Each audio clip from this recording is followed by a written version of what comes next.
What if everything you thought you knew about human civilization was wrong? What if buried beneath the dense jungles of Indonesia lies proof that our ancestors built massive pyramids, not 4,000 years ago like the Egyptians, but an incomprehensible 28,000 years in the past? And what if powerful institutions have been working to keep this discovery hidden from the world? Tonight, we're diving deep into one of the most controversial archaeological finds of our time. A site so ancient, so sophisticated, that it threatens to rewrite the entire story of human development. We're talking about structures that predate Stonehenge by over 20,000 years, built when most of the world was still locked in ice. Massive stone terraces, arranged with precision that rivals modern engineering, all constructed by people who, according to our textbooks, should have been living in caves and hunting with stone spears. But here's where it gets disturbing. When researchers published their groundbreaking findings about this site, the academic world didn't celebrate. They attacked. Papers were retracted. Excavations were mysteriously halted. And the lead scientist found himself at the center of a storm that raises uncomfortable questions about who controls our understanding of the past. I'm talking about Gunung Padang, a hill in West Java that might just be the oldest pyramid on Earth.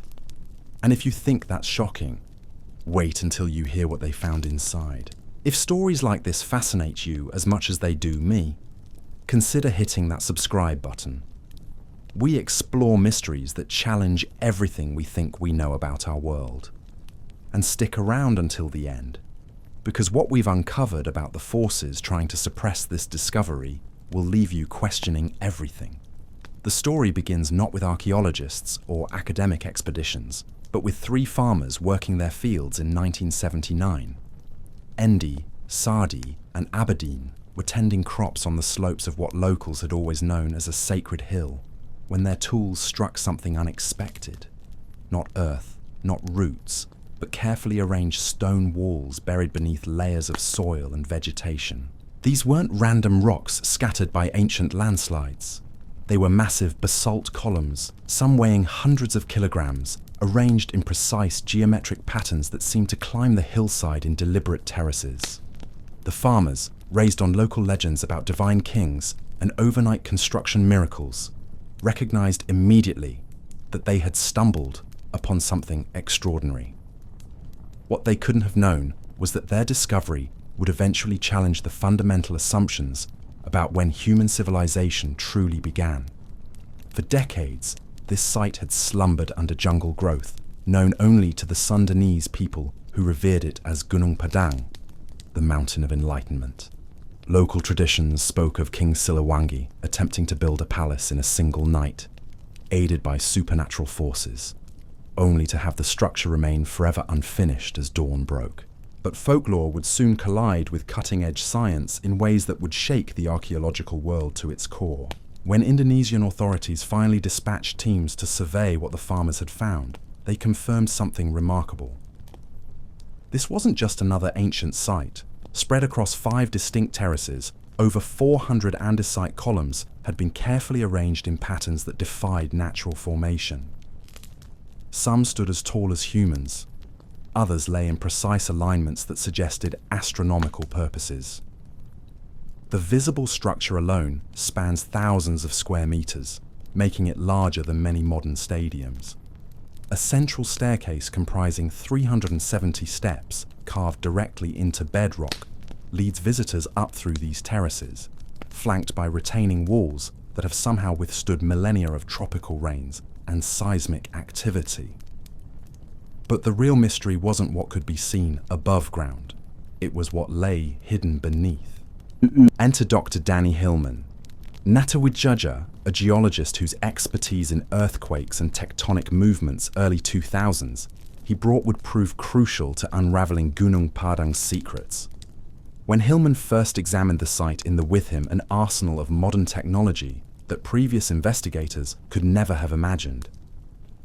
Ground-penetrating radar sent electromagnetic pulses deep into the earth, mapping reflections from subsurface interfaces with the precision of a medical MRI. Electrical resistivity tomography injected currents into the soil to highlight voids and artificial structures through contrasting conductivity. Seismic tomography used controlled vibrations to create sonic blueprints of what lay hidden below. What these instruments revealed was staggering. Beneath the visible terraces lay not one, but multiple layers of construction, suggesting phases of building that spanned incredible periods of time. Hillman's team identified what they called Unit 1, the surface megaliths that visitors could see and touch. Below that, Unit 2 emerged at depths of 3 to 5 meters, showing more compact, aligned rocks that seemed deliberately placed. But the real shock came with Unit 3, buried 15 meters down. Here, in a dense matrix of fractured basalt and ancient sediments, the instruments detected something that would ignite one of the fiercest archaeological controversies of the modern era. Rectangular voids, chambers, tunnels extending laterally into the hillside with walls that showed clear signs of human modification. These weren't random volcanic fissures or natural erosion pockets. They were spaces that had been deliberately created, carved with purpose, and then sealed away by time and sediment.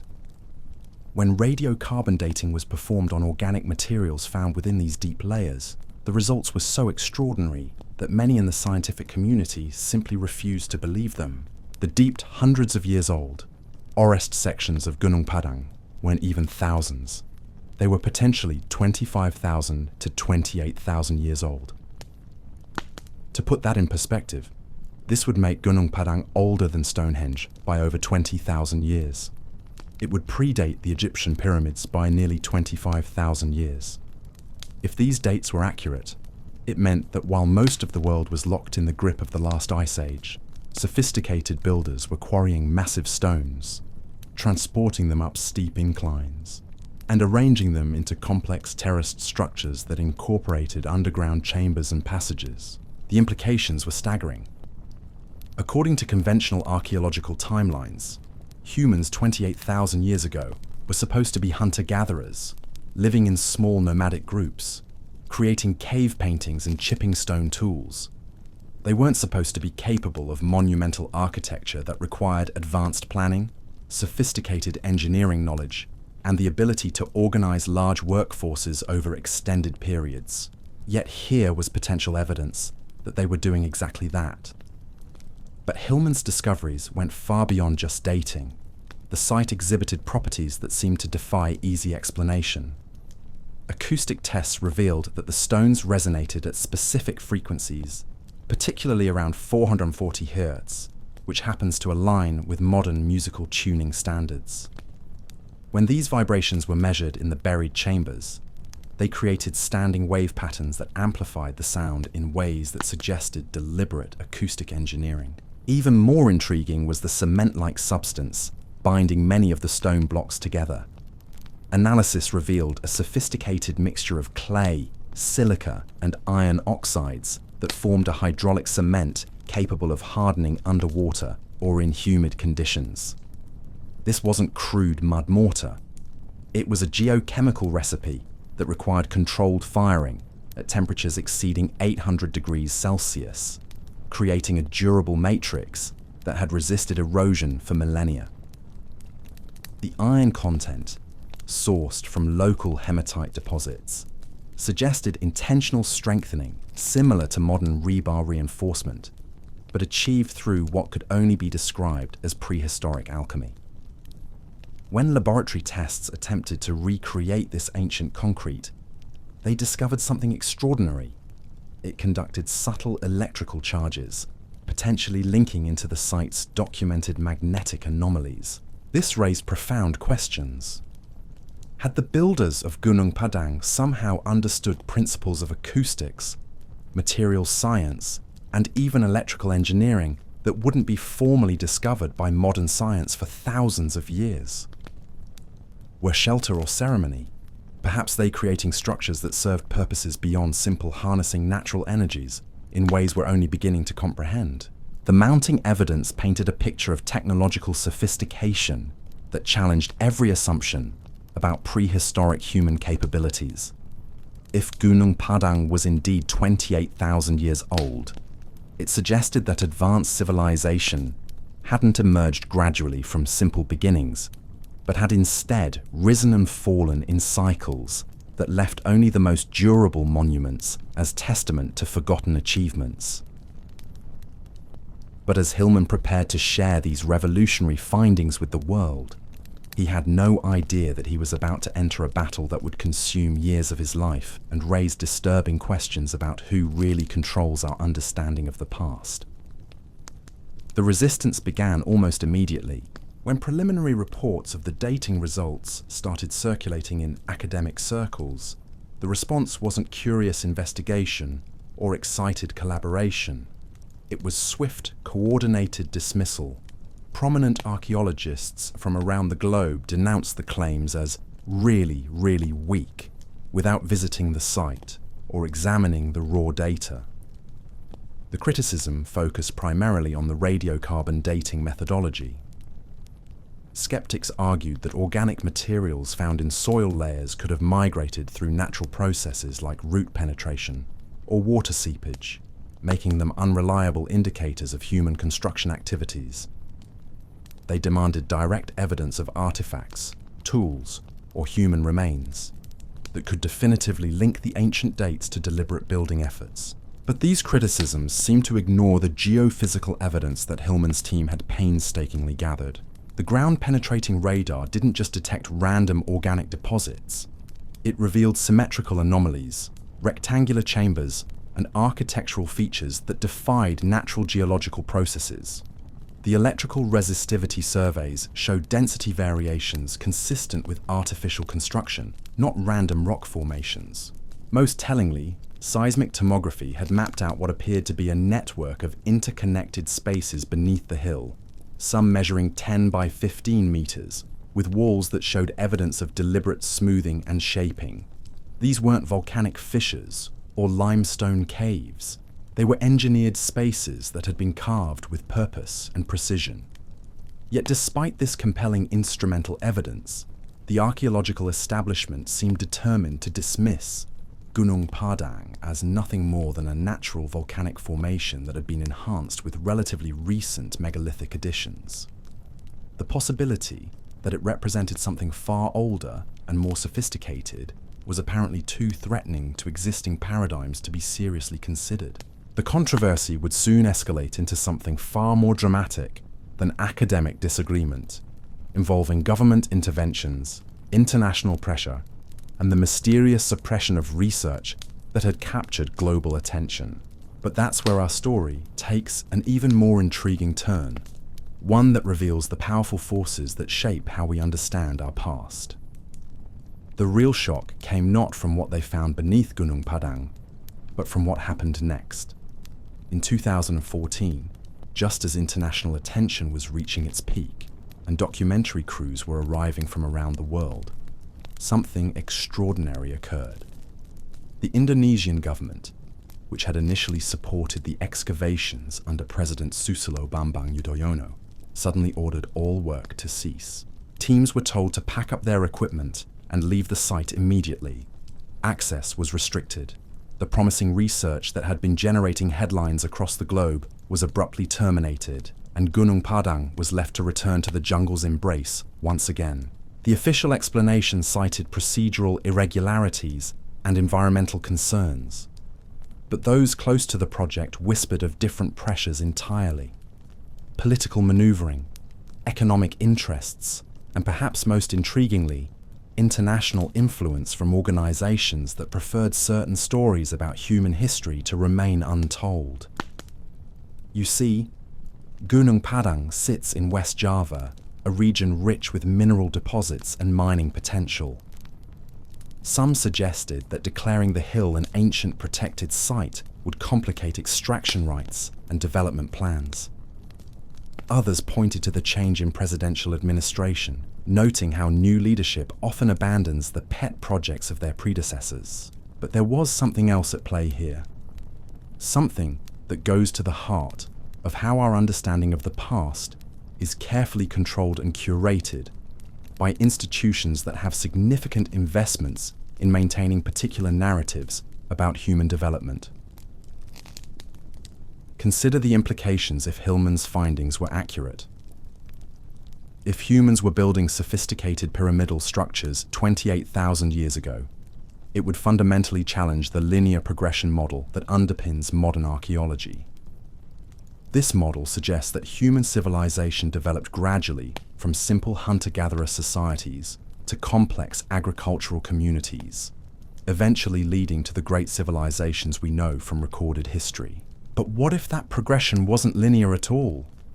What if advanced civilizations had risen and fallen multiple times throughout human history, leaving behind only fragments and ruins that we've either misinterpreted or deliberately ignored? Such a revelation would force us to reconsider not just our past, but our present understanding of human potential and resilience. The academic world has significant institutional momentum behind current theories. University departments, research funding, career reputations, and entire educational systems are built around established timelines. Publishing papers, securing grants, and advancing professionally all depend on working within accepted frameworks. Challenging fundamental assumptions doesn't just threaten individual careers, it threatens entire institutional structures. But the suppression at Gunung Padang may have run even deeper than academic politics. Some researchers began to notice patterns in how certain archaeological discoveries were treated differently depending on their potential to disrupt established narratives. Sites that confirmed existing theories received funding and attention. Sites that challenged them faced skepticism, delayed publication, and sometimes outright suppression. During the years of enforced silence, from 2014 to the early 2020s, something fascinating happened. While official excavations remained halted, technology continued advancing. Satellite imagery became more sophisticated. Ground-penetrating radar grew more precise. New dating techniques emerged that could provide even more accurate results. And quietly, other researchers around the world began documenting similar anomalies at other sites. Massive stone structures that seemed far older than they should be. Construction techniques that appeared too advanced for their supposed time periods. Acoustic properties that suggested knowledge of sound engineering that predated known discoveries by thousands of years. A pattern was emerging, one that suggested Gunung Padang might not be an isolated anomaly, but part of a global network of ancient sites that had been systematically overlooked or misunderstood by mainstream archaeology. In Turkey, Göbekli Tepe had already shaken the archaeological world by pushing back the timeline of monumental construction to 11,000 years ago.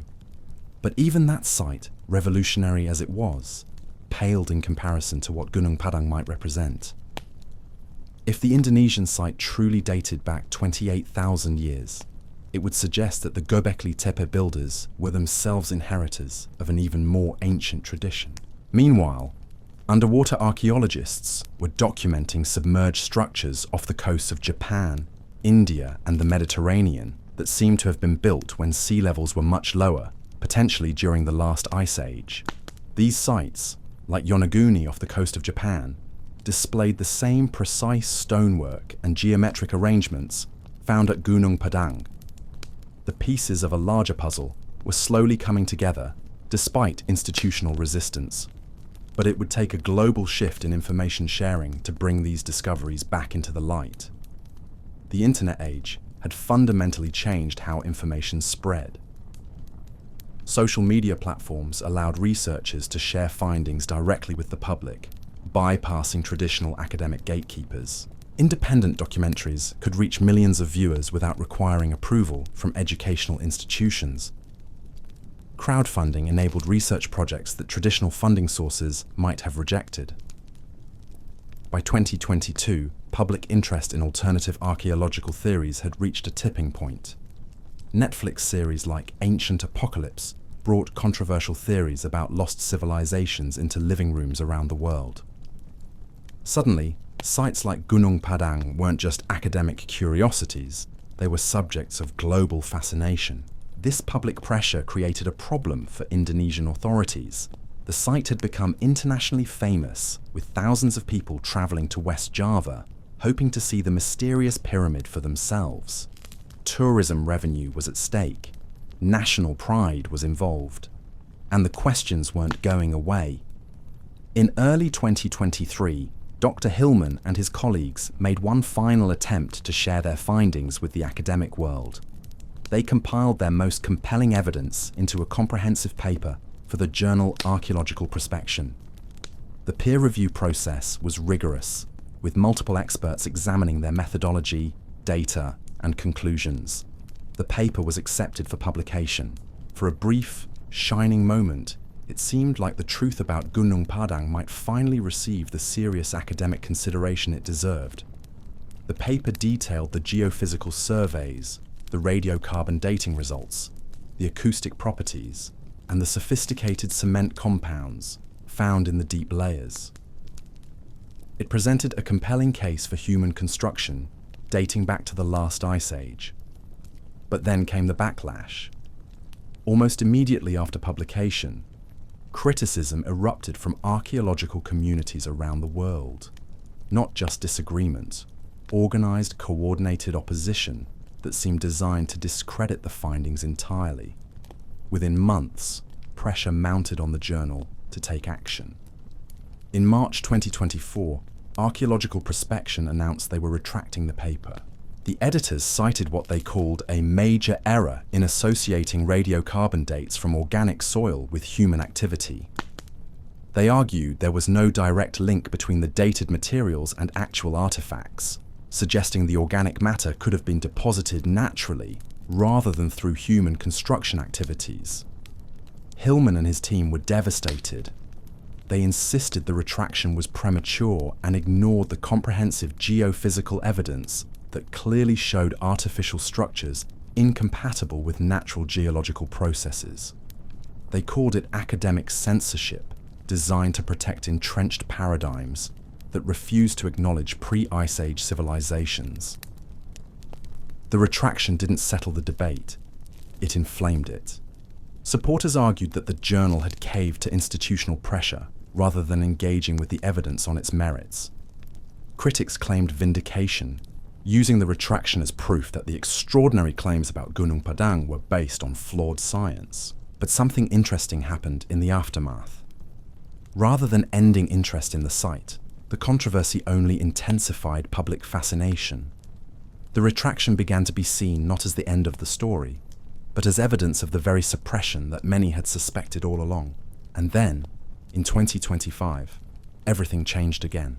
Indonesian authorities, perhaps recognizing that the international attention wasn't going to simply disappear, announced a dramatic shift in policy. Culture Minister Fadli Zon publicly called for renewed investigations into Gunung Padang, citing the ongoing debates as reason enough to seek clarity once and for all. By July 2025, the government had approved plans to restore the site in carefully planned stages. First would come new non-invasive surveys, using the most advanced technology available. Then, potentially, limited excavations designed to finally answer the questions that had been debated for over a decade. The announcement sent ripples through both academic and alternative research communities. After years of suppression, official investigation was returning to Gunung Padang. But what would they find? And more importantly, would the results be allowed to see the light of day this time? As teams prepared to return to the site with cutting-edge equipment, the world watched and waited. The stakes couldn't be higher. If Gunung Padang truly contained evidence of advanced Ice Age civilization, it would force humanity to completely reconsider its own story. But if the site proved to be a natural formation, enhanced by more recent construction, it would vindicate those who had fought so hard to suppress the extraordinary claims. Either way, the battle for Gunung Padang was far from over, and the implications of what might be discovered there continue to reverberate through our understanding of who we are and where we came from. What makes this story even more extraordinary is what the 2025 investigations are actually revealing.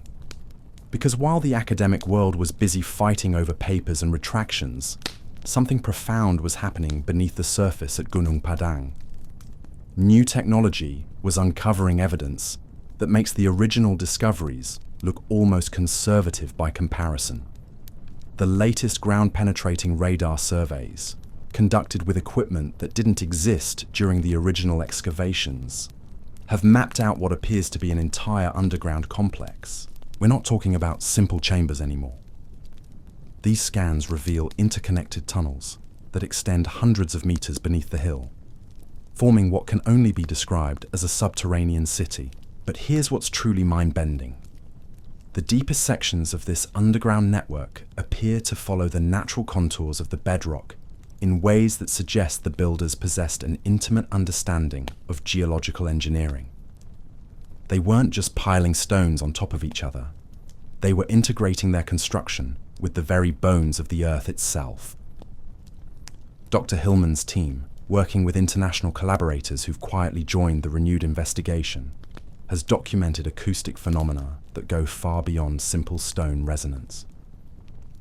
When sound is introduced into certain chambers, it creates harmonic patterns that seem to amplify and focus in ways that mirror modern concert hall design. But these aren't random acoustic properties. The frequencies being generated align with what researchers call healing frequencies, specific sound waves that have measurable effects on human brain activity and cellular regeneration. This raises uncomfortable questions that go to the heart of what we think we know about ancient knowledge. How could builders 28,000 years ago have understood principles of acoustic engineering that we're only now beginning to explore in modern medical and therapeutic applications? Were they simply lucky? Or did they possess scientific understanding that we've somehow lost and are only now rediscovering? The cement analysis has yielded even more startling results. Advanced spectrographic testing has revealed that the binding agent contains trace elements that shouldn't exist naturally in West Java's geology. Isotope analysis suggests these materials were deliberately sourced from locations hundreds of kilometers away, implying trade networks or transportation capabilities that contradict everything we believe about Ice Age human societies. But the most disturbing discovery came when researchers analyzed the electrical properties of this ancient concrete more thoroughly. Under certain conditions, particularly when exposed to seismic vibrations, the material generates measurable electrical current. It's as if the entire structure was designed to harvest and channel energy from the Earth's natural movements. This isn't pseudoscience or wishful thinking. These are measurable, reproducible phenomena documented by multiple independent teams using calibrated instruments. Yet try to find this information in mainstream archaeological publications. Try to find it covered in university textbooks or museum exhibitions. You won't, because acknowledging these discoveries would require confronting the possibility that our ancestors possessed technological sophistication that challenges the fundamental assumptions underlying modern civilization. The cover-up goes deeper than simple academic stubbornness. Follow the money, and you'll find that many of the institutions most vocally opposing research at Gunung Padang receive significant funding from industries that have vested interests in maintaining current energy paradigms. If ancient civilizations really did develop sustainable energy technologies based on acoustic resonance and geological harmonics, what would that mean for modern fossil fuel companies, for nuclear power industries, for the entire economic structure built around energy scarcity?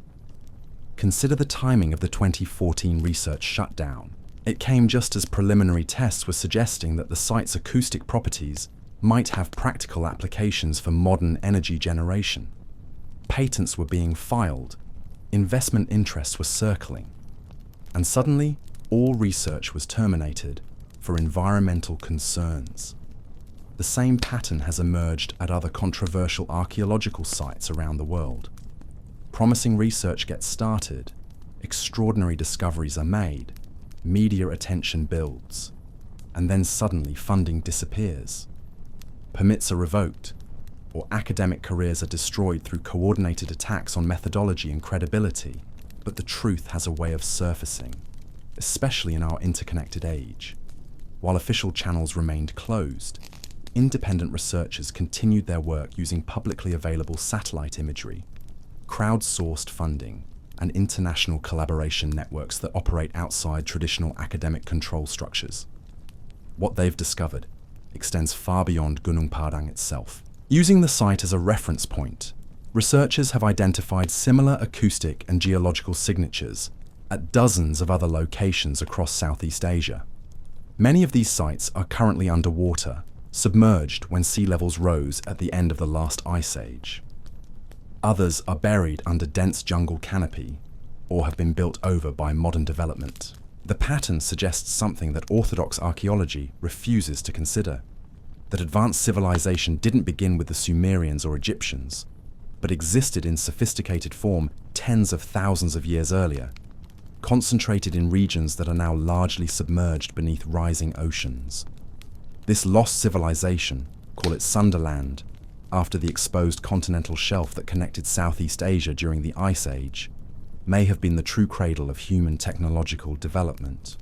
When the ice melted and sea levels rose, survivors scattered to higher ground, carrying fragments of their knowledge to places like Egypt, Mesopotamia, India, and South America. What we call the dawn of civilization may actually be the scattered remnants of a much older and more advanced world. The implications are staggering. If this hypothesis is correct, then sites like Gunung Padang aren't just archaeological curiosities. They're libraries of lost knowledge, repositories of technologies that could revolutionize our approach to energy, medicine, construction, and even human consciousness itself. But accessing that knowledge requires overcoming institutional resistance that goes far beyond simple academic disagreement. It requires confronting the possibility that everything we've been taught about human history and capability is not just incomplete, but deliberately distorted to serve the interests of those who profit from our current technological limitations. The 2025 investigations represent more than just renewed scientific inquiry. They represent a battleground between two fundamentally different visions of human potential. On one side stand those who insist that progress is linear, that we are the pinnacle of human achievement, and that any evidence suggesting otherwise must be flawed or fraudulent. On the other side are those who believe that human capability has always exceeded our current understanding, that we are recovering rather than discovering advanced knowledge, and that the greatest discoveries lie not in looking forward, but in looking back. As teams prepare to enter the newly mapped chambers beneath Gunung Padang, equipped with instruments that can detect everything from DNA traces to electromagnetic anomalies, the world holds its breath. What will they find in those carefully engineered spaces that have been sealed for nearly 30,000 years? Will they discover artifacts that prove advanced metallurgy, astronomy, and engineering existed when humans were supposed to be living in primitive hunter-gatherer societies? Will they find evidence of the sustainable energy technologies that acoustic testing suggests? Will they uncover written records or symbolic systems that could unlock the secrets of how these massive structures were actually built? Or will they find that the chambers have been deliberately emptied, their contents removed long ago by those who preferred that certain knowledge remain hidden? The stakes extend far beyond academic reputation or national pride. If Gunung Padang really does contain proof of advanced Ice Age civilization, it would fundamentally alter humanity's understanding of its own potential. It would suggest that we are not climbing toward unprecedented technological heights, but rather recovering capabilities that our species once possessed and somehow lost. Such a revelation would have profound implications for how we approach current global challenges. If our ancestors could build sustainable structures that lasted 28,000 years, while harnessing natural energy sources and creating healing environments through acoustic engineering, what might we accomplish by rediscovering and updating their methods? But it would also threaten existing power structures built on the assumption of technological scarcity and linear progress. Industries worth trillions of dollars depend on maintaining the belief that current energy technologies represent the best available options, that healing requires expensive pharmaceutical interventions, and that construction requires resource-intensive modern materials. The battle over Gunung Padang is ultimately a battle over who controls humanity's understanding of its own capabilities. And as the 2025 investigations move forward, that battle is intensifying in ways that will determine not just how we understand our past, but how we approach our future. The ancient builders of Gunung Padang may have left us more than just an impressive monument. They may have left us a roadmap for recovering lost human potential at precisely the moment when our species needs it most. The question is whether we'll be allowed to follow that roadmap, or whether the forces that have suppressed this knowledge for so long will find new ways to keep humanity's greatest secrets buried beneath the earth. The next phase of investigation promises answers to questions that have haunted researchers for decades. But it also promises to escalate the conflict between those who seek truth and those who profit from its concealment. And in that conflict, the future of human understanding itself hangs in the balance. What's emerging from the 2025 investigations goes beyond anything the original researchers could have imagined. As advanced drilling equipment penetrates deeper into Gunung Padang's core, teams are encountering materials that shouldn't exist in nature. Metallic composites embedded within the ancient concrete show properties that our most sophisticated laboratories struggle to replicate. These aren't random mineral deposits or natural alloys.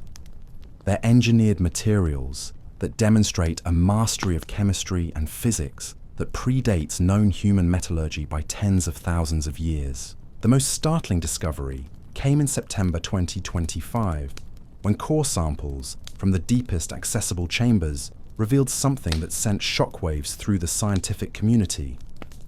Microscopic analysis identified what appear to be manufactured nanostructures within the binding materials. These aren't naturally occurring crystalline formations. They're precisely engineered molecular arrangements that enhance the material's strength, conductivity, and resonant properties in ways that mirror cutting-edge nanotechnology research. Dr. Sarah Chen, a materials scientist from MIT who joined the international investigation team, described the findings as impossible according to everything we understand about technological development. The nanostructures show evidence of controlled atomic manipulation, suggesting the builders possessed tools and knowledge that we're only beginning to develop in the 21st century. But perhaps even more unsettling are the biological traces being recovered from sealed chambers.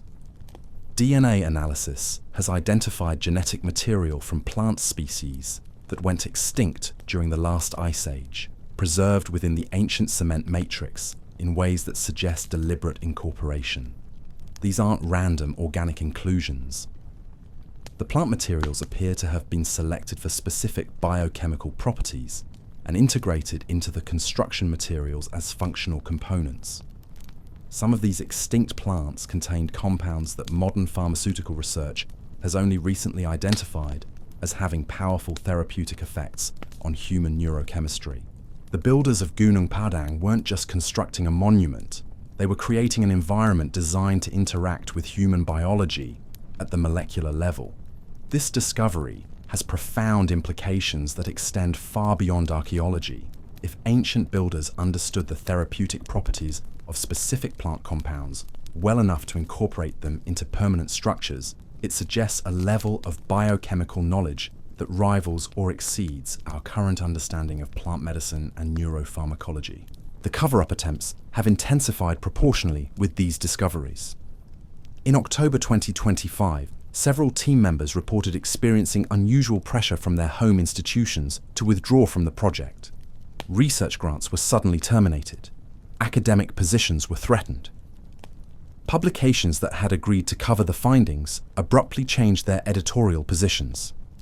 Dr. Michael Torres, a geophysicist whose seismic imaging revealed the underground chamber networks, found his university funding cut entirely after he published preliminary results suggesting the site's energy-conducting properties.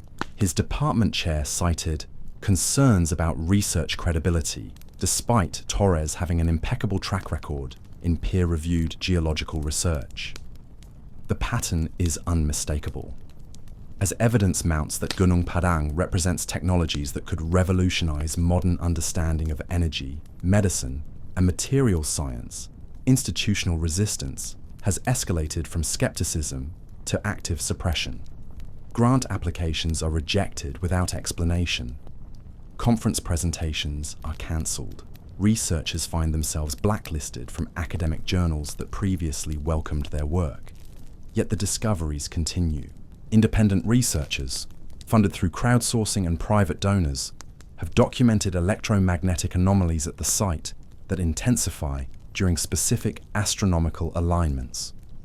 The ancient builders didn't just understand acoustic engineering and materials science.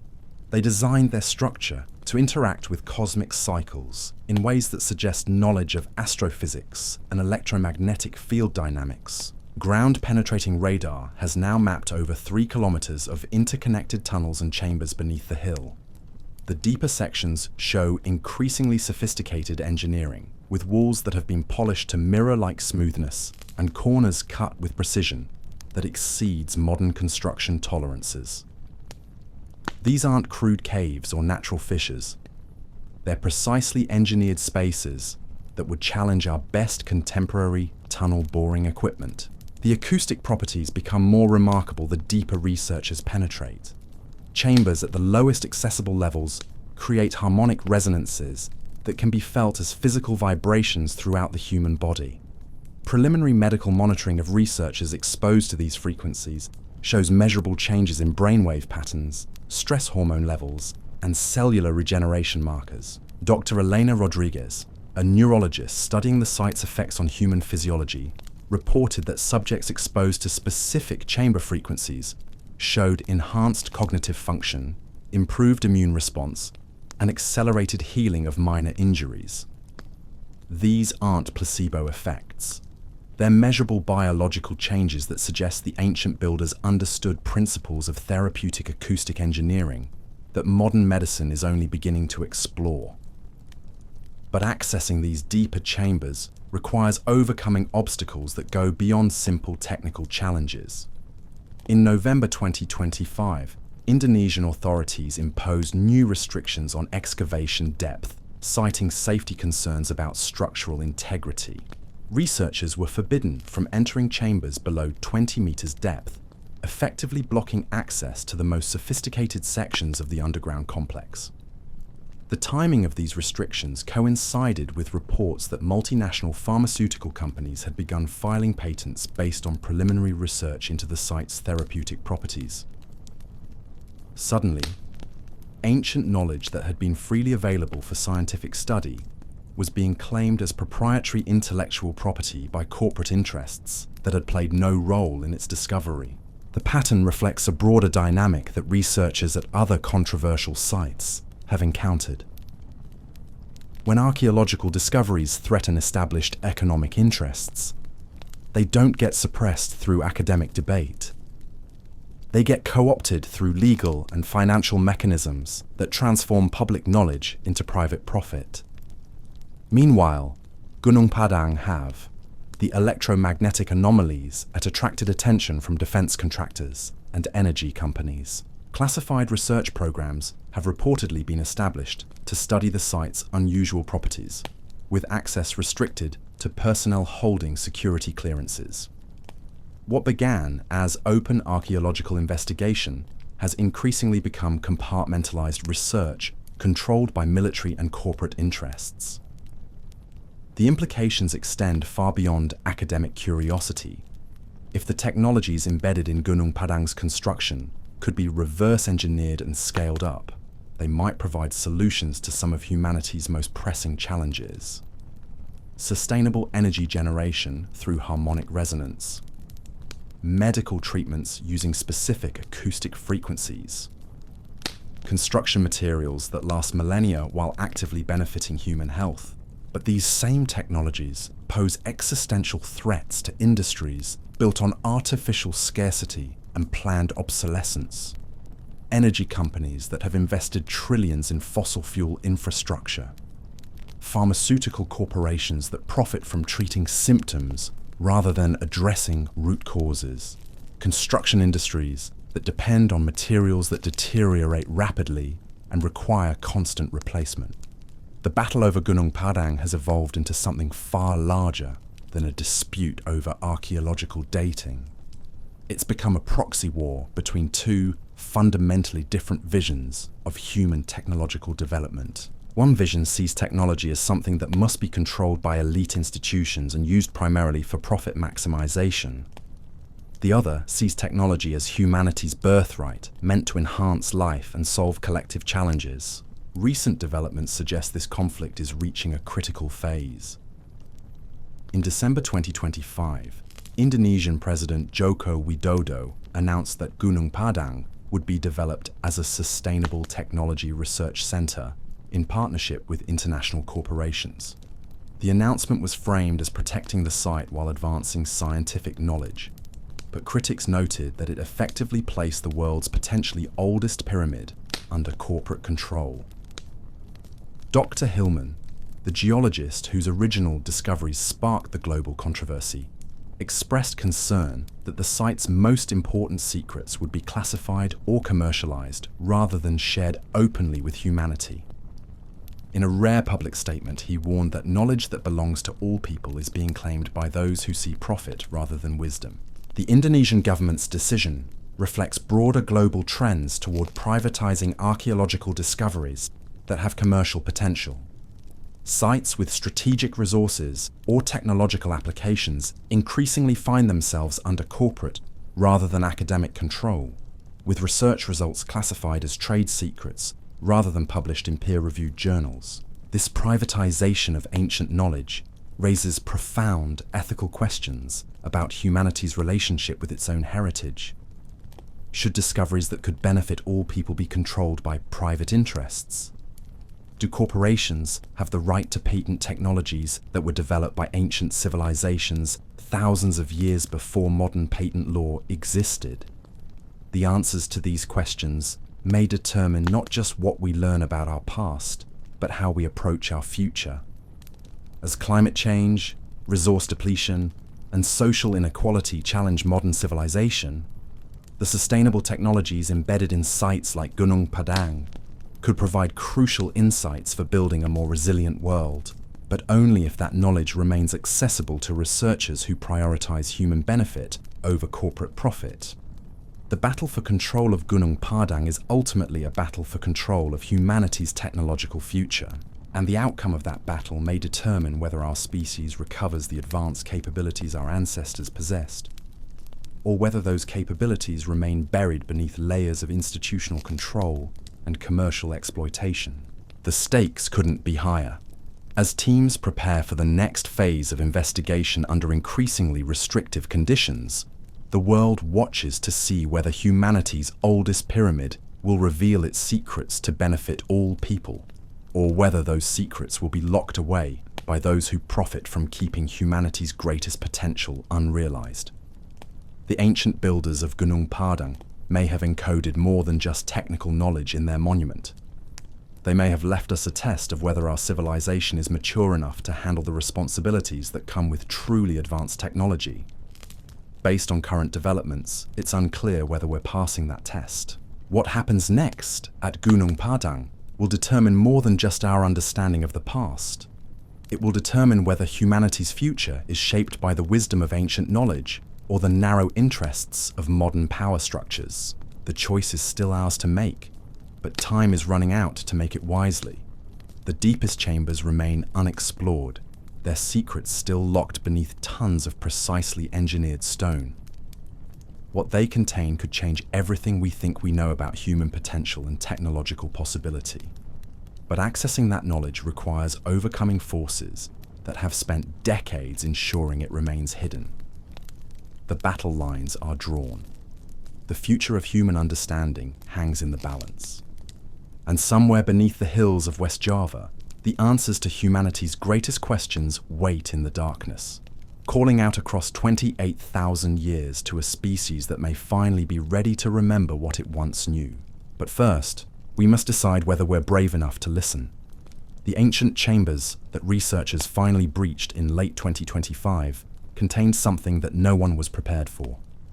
Not artifacts, not inscriptions, not even the advanced materials they had been documenting for months. What they found was evidence that the builders of Gunung Padang had been expecting visitors. Modern visitors. Carved into the polished walls of the deepest accessible chamber, researchers discovered what can only be described as star maps. But these weren't random celestial observations. They were precise astronomical calculations showing the position of constellations as they would appear in our current era, 28,000 years after the site was built. The builders had somehow calculated the exact precession of the equinoxes far into the future, creating what amounts to an astronomical time capsule designed to be opened when specific stellar conditions were met. Those conditions aligned perfectly with December 2025. Dr. Amanda Foster, the archaeoastronomer who first recognized the star map's significance, struggled to comprehend the implications. The precision required for such calculations exceeds what modern astronomy achieved until the development of computer modeling. Yet here was evidence that Ice Age builders possessed not only advanced mathematical capabilities, but also an understanding of cosmic cycles that allowed them to predict astronomical events across millennia. But the star maps were only the beginning. Beneath them, etched in symbols that blend geometric patterns with representational imagery, researchers found what appears to be a comprehensive technical manual. Not written language as we understand it, but a symbolic system that conveys complex engineering principles through visual mathematics. The symbols describe resonance frequencies, structural harmonics, and what can only be interpreted as instructions for replicating the site's energy-conducting properties. It's as if the builders anticipated that future civilizations would eventually develop the technology necessary to understand their work, and they wanted to ensure the knowledge wouldn't be lost again. This discovery has sent shockwaves through both the scientific community and the power structures that have been working to control access to the site. If the technical manuals can be fully decoded, they could provide blueprints for technologies that would fundamentally alter human civilization's relationship with energy, healing, and construction. But decoding the symbols requires sustained collaborative research involving experts from multiple disciplines. Archaeologists, engineers, physicists, mathematicians, linguists, and computer scientists would need to work together, sharing data freely and building on each other's insights. This kind of open collaboration represents exactly the kind of knowledge sharing that certain interests have been working to prevent. The response was swift and coordinated. Within weeks of the chamber's discovery, new regulations were implemented that effectively classified the deeper sections of Gunung Padang as a matter of national security. Access became restricted to approved researchers working under non-disclosure agreements. The symbol system that could unlock humanity's greatest technological breakthrough was suddenly treated as state secrets rather than archaeological heritage. Dr. Foster found herself at the center of a bureaucratic nightmare that felt more like espionage than academic research. Her university received pressure to terminate her involvement in the project. Her research funding was frozen pending security reviews that never seemed to conclude. Colleagues who had collaborated with her for years suddenly became unavailable for consultation. The pattern was familiar to researchers who had worked on other sensitive archaeological projects. Knowledge that could benefit all humanity was being compartmentalized, controlled, and potentially weaponized by institutional forces that viewed ancient wisdom as a strategic resource rather than shared heritage. Yet the symbols themselves seemed designed to resist such control. Unlike written languages that require cultural context to interpret, the visual mathematics of Gunung Padang's technical manual appeared to be deliberately universal. The geometric relationships and proportional harmonies could be understood by any advanced civilization, regardless of their cultural background or linguistic traditions. It was as if the builders had anticipated that their knowledge might face suppression, and they had encoded it in forms that would eventually become accessible to anyone with sufficient mathematical sophistication. The manual wasn't just technical documentation, it was a message of resistance against the hoarding of knowledge. Underground networks of researchers began forming, sharing insights through encrypted communications and informal conferences held in neutral locations. The symbol system was photographed, digitized, and distributed through channels that bypassed official academic institutions. Crowdsourced translation projects emerged, drawing on expertise from around the world to decode the ancient technical manual. What they discovered was both thrilling and terrifying. The symbols described technologies that could indeed revolutionize human civilization, but they also included warnings about the responsible use of such power. The builders of Gunung Padang had apparently faced similar challenges with advanced technology, and they had embedded ethical guidelines directly into their technical instructions. The warnings were clear and ominous. Advanced resonance technologies could heal or harm depending on their application. Harmonic frequencies that enhanced human consciousness could also be used for control and manipulation. The same energy systems that provided sustainable power could be weaponized for destruction on scales that dwarfed conventional military capabilities. The builders had experienced the rise and fall of their own advanced civilization.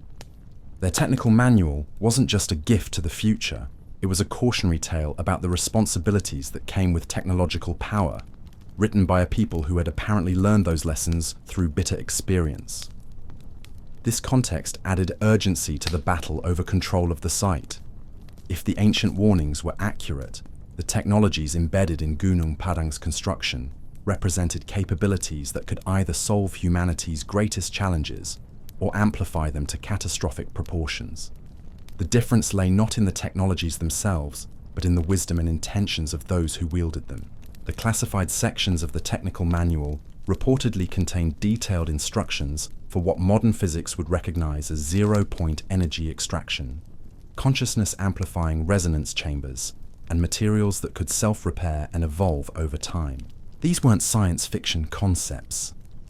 They were practical engineering specifications written by builders who had successfully implemented such technologies 28,000 years ago. But the manual also described the social structures and ethical frameworks that the builders believed were necessary to handle such powerful capabilities responsibly. Advanced technology, according to the ancient warnings, could only be sustained by civilizations that had achieved corresponding advances in wisdom, cooperation, and spiritual development. The implications were sobering. If the builders were correct, then humanity's current trajectory toward ever more powerful technologies without corresponding growth in wisdom and ethics was a recipe for the same kind of catastrophic collapse that had apparently claimed their own civilization. The symbol system included detailed descriptions of what appeared to be global cataclysms that had reset previous cycles of human development. Floods, electromagnetic disruptions, and social collapses that had repeatedly wiped out advanced civilizations throughout history. The builders of Gunung Padang had survived one such cycle and had created their monument as both a repository of knowledge and a warning for future civilizations. Reading between the lines of the ancient warnings, researchers began to understand that Gunung Padang wasn't just humanity's oldest pyramid. It was a time capsule created by survivors of a lost golden age, designed to help future civilizations avoid repeating the mistakes that had destroyed their own world. This perspective transformed the entire debate about the site's significance. The builders hadn't just possessed advanced technology. They had possessed the wisdom to recognize that technology without corresponding ethical development was ultimately destructive. Their monument was both an offering of knowledge and a test of humanity's readiness to handle such knowledge responsibly. The test appeared to be ongoing. The way modern civilization responded to Gunung Padang's revelations would determine whether humanity was ready to inherit the builders' legacy or whether it would repeat their mistakes on an even grander scale. The forces working to suppress and control access to the site seemed to embody exactly the kind of wisdom deficit that the ancient warnings had identified as civilization threatening. The hoarding of knowledge, the prioritization of profit over human benefit, and the use of advanced capabilities for domination rather than liberation were precisely the patterns that had apparently led to previous civilizational collapses. Yet the very existence of Gunung Padang offered hope. The builders had found ways to preserve crucial knowledge across almost 30,000 years of human development. They had encoded their wisdom in forms that could eventually become accessible to civilizations mature enough to understand both the technical specifications and the ethical responsibilities that came with them. The battle over Gunung Padang was ultimately a battle over humanity's readiness for its own inheritance. The site contained knowledge that could solve poverty, disease, environmental destruction, and resource scarcity. But it also contained warnings that such solutions would only be sustainable if they emerged from civilizations that had learned to prioritize collective benefit over individual accumulation of power. As 2025 drew to a close, teams of researchers worked frantically to document and decode as much of the symbol system as possible before access could be further restricted. They understood that they were racing against forces that viewed ancient knowledge as a commodity to be controlled rather than wisdom to be shared. The symbols themselves seemed to pulse with urgency, as if the ancient builders had anticipated this moment and had encoded their message with the understanding that future civilizations would face a crucial choice. Would humanity prove worthy of inheriting technologies that could create unprecedented abundance and harmony? Or would it repeat the patterns of competition, control, and eventual collapse that had claimed every previous advanced civilization? The deeper chambers of Gunung Padang held more than just technical specifications and historical warnings. They contained the accumulated wisdom of a people who had faced the same crossroads that modern humanity now approached. Their monument was both a gift and a challenge, offering tools for transcendence while demanding the wisdom to use them constructively. The ancient builders had survived one cycle of rise and fall. They had preserved their knowledge across millennia of waiting, encoding it in stone and symbol with the patience of people who understood that true wisdom transcends individual lifetimes. Their message had finally reached its intended audience at precisely the moment when humanity needed it most. But receiving the message and understanding its implications were only the first steps. The real test lay in what humanity would choose to do with the knowledge that Gunung Padang offered. Would it be hoarded by elites seeking to maintain control over scarce resources? Would it be weaponized by nations competing for strategic advantage? Or would it be shared openly, implemented wisely, and used to create the kind of sustainable, abundant civilization that the ancient builders had apparently achieved before their own world was transformed by forces they had learned too late to control? The answers to these questions wouldn't be found in any more excavations or technical analyses. They would be found in the choices that individuals and institutions made when confronted with knowledge that could change everything. The builders of Gunung Padang had done their part, preserving humanity's greatest inheritance across hundreds of generations of waiting. Now it was time whether they're to discover patience and sacrifice had been worth the extraordinary effort they had invested in humanity's future. The year was 2026, and Dr. Elena Rodriguez was about to make a discovery that would shatter every assumption about what our ancestors were truly capable of.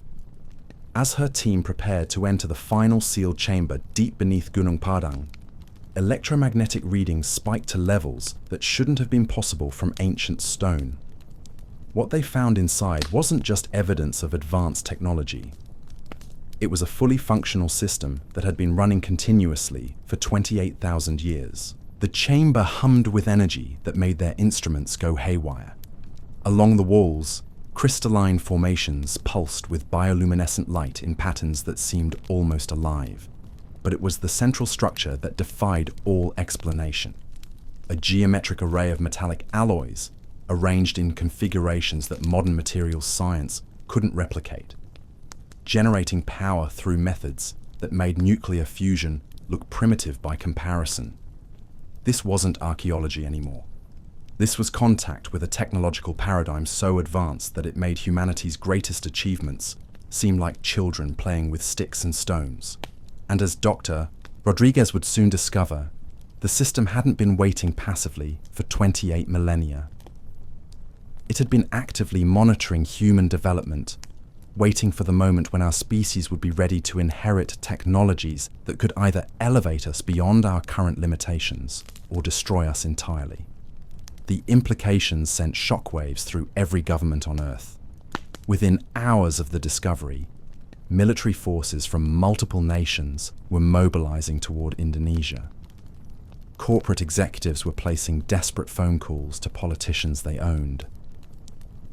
And in the deepest levels of classified facilities around the world, emergency protocols were being activated for scenarios that most people believed existed only in science fiction. Because what Dr. Rodriguez had found wasn't just proof that advanced civilization existed during the Ice Age. It was proof that those civilizations had achieved capabilities that transcended anything in our current understanding of physics, consciousness, and the very nature of reality itself. And now, after waiting patiently for nearly 30,000 years, those capabilities were activating once again. The crystalline formations weren't just generating power.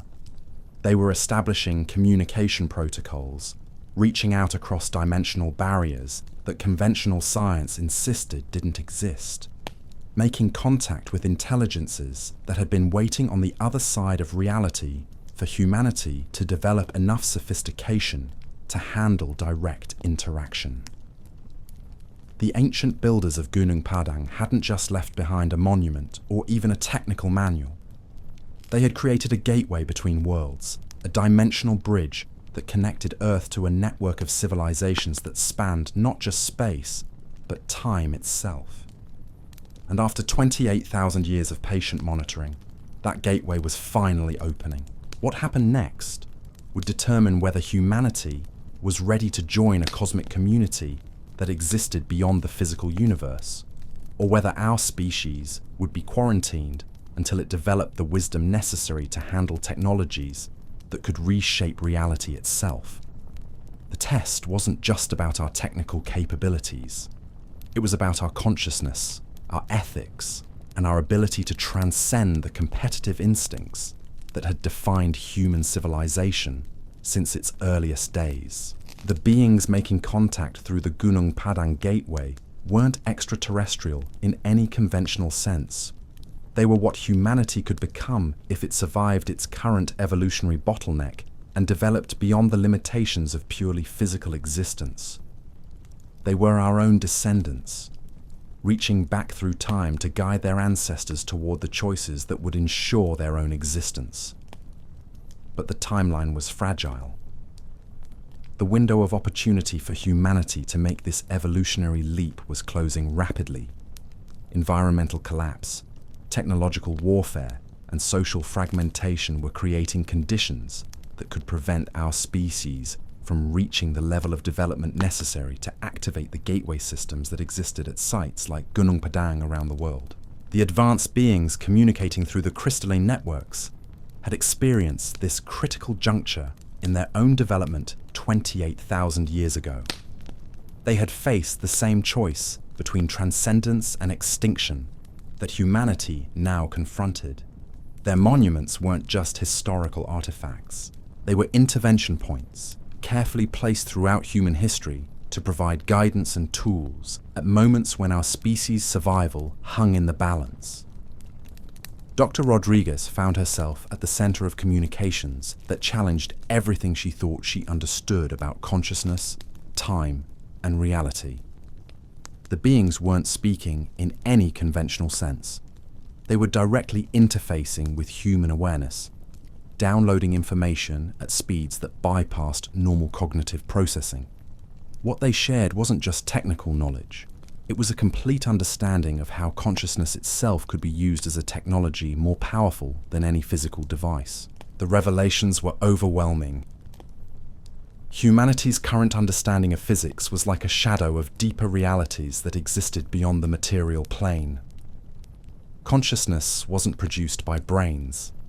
Brains were receivers that translated multidimensional awareness into forms that could navigate physical existence. The technologies embedded in sites like Gunung Padang worked by interfacing directly with consciousness itself, bypassing the limitations of purely physical mechanisms. This explained the acoustic properties that had been documented at the site.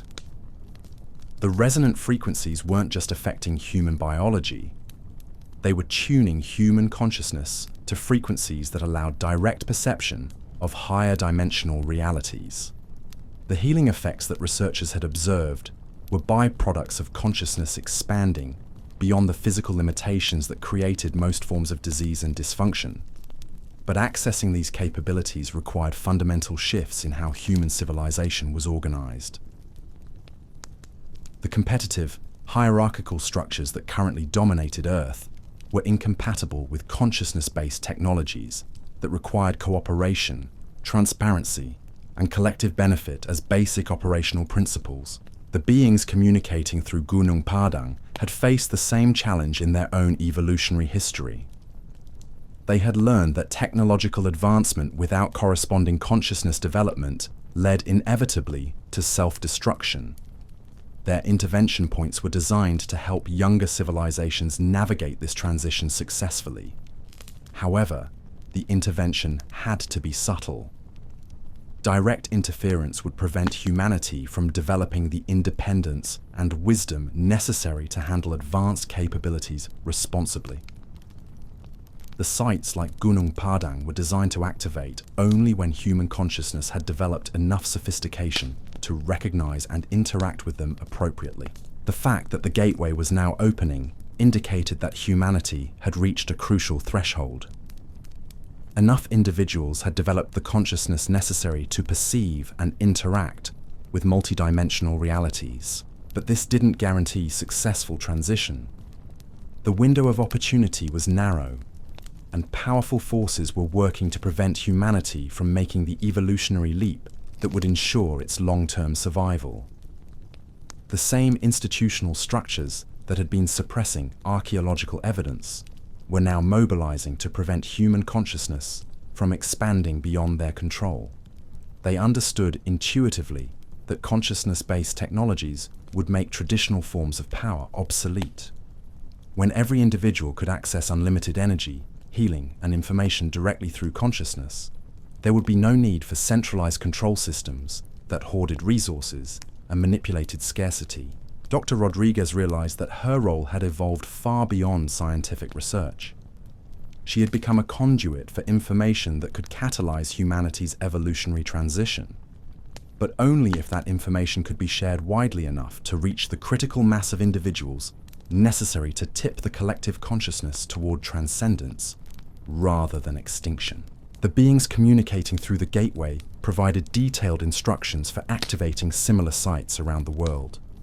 Göbekli Tepe, underwater structures off Japan, megalithic complexes in South America, and dozens of other locations contained dormant gateway systems that could be brought online once sufficient numbers of humans had developed the consciousness necessary to interface with them safely.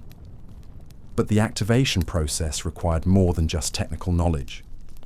It required a fundamental shift in human values, from competition to cooperation, from scarcity to abundance, from fear to love, as the basic organizing principles of civilization. The consciousness-based technologies would only function when operated by beings whose awareness had transcended the ego-driven patterns that characterized most current human behavior. This created a seemingly impossible paradox. Humanity needed advanced technologies to solve the environmental and social crises that threatened its survival. But those technologies would only become available once humanity had already transcended the consciousness patterns that had created those crises in the first place. The solution, according to the Gateway Communications, lay in understanding that consciousness development and technological advancement were not separate processes.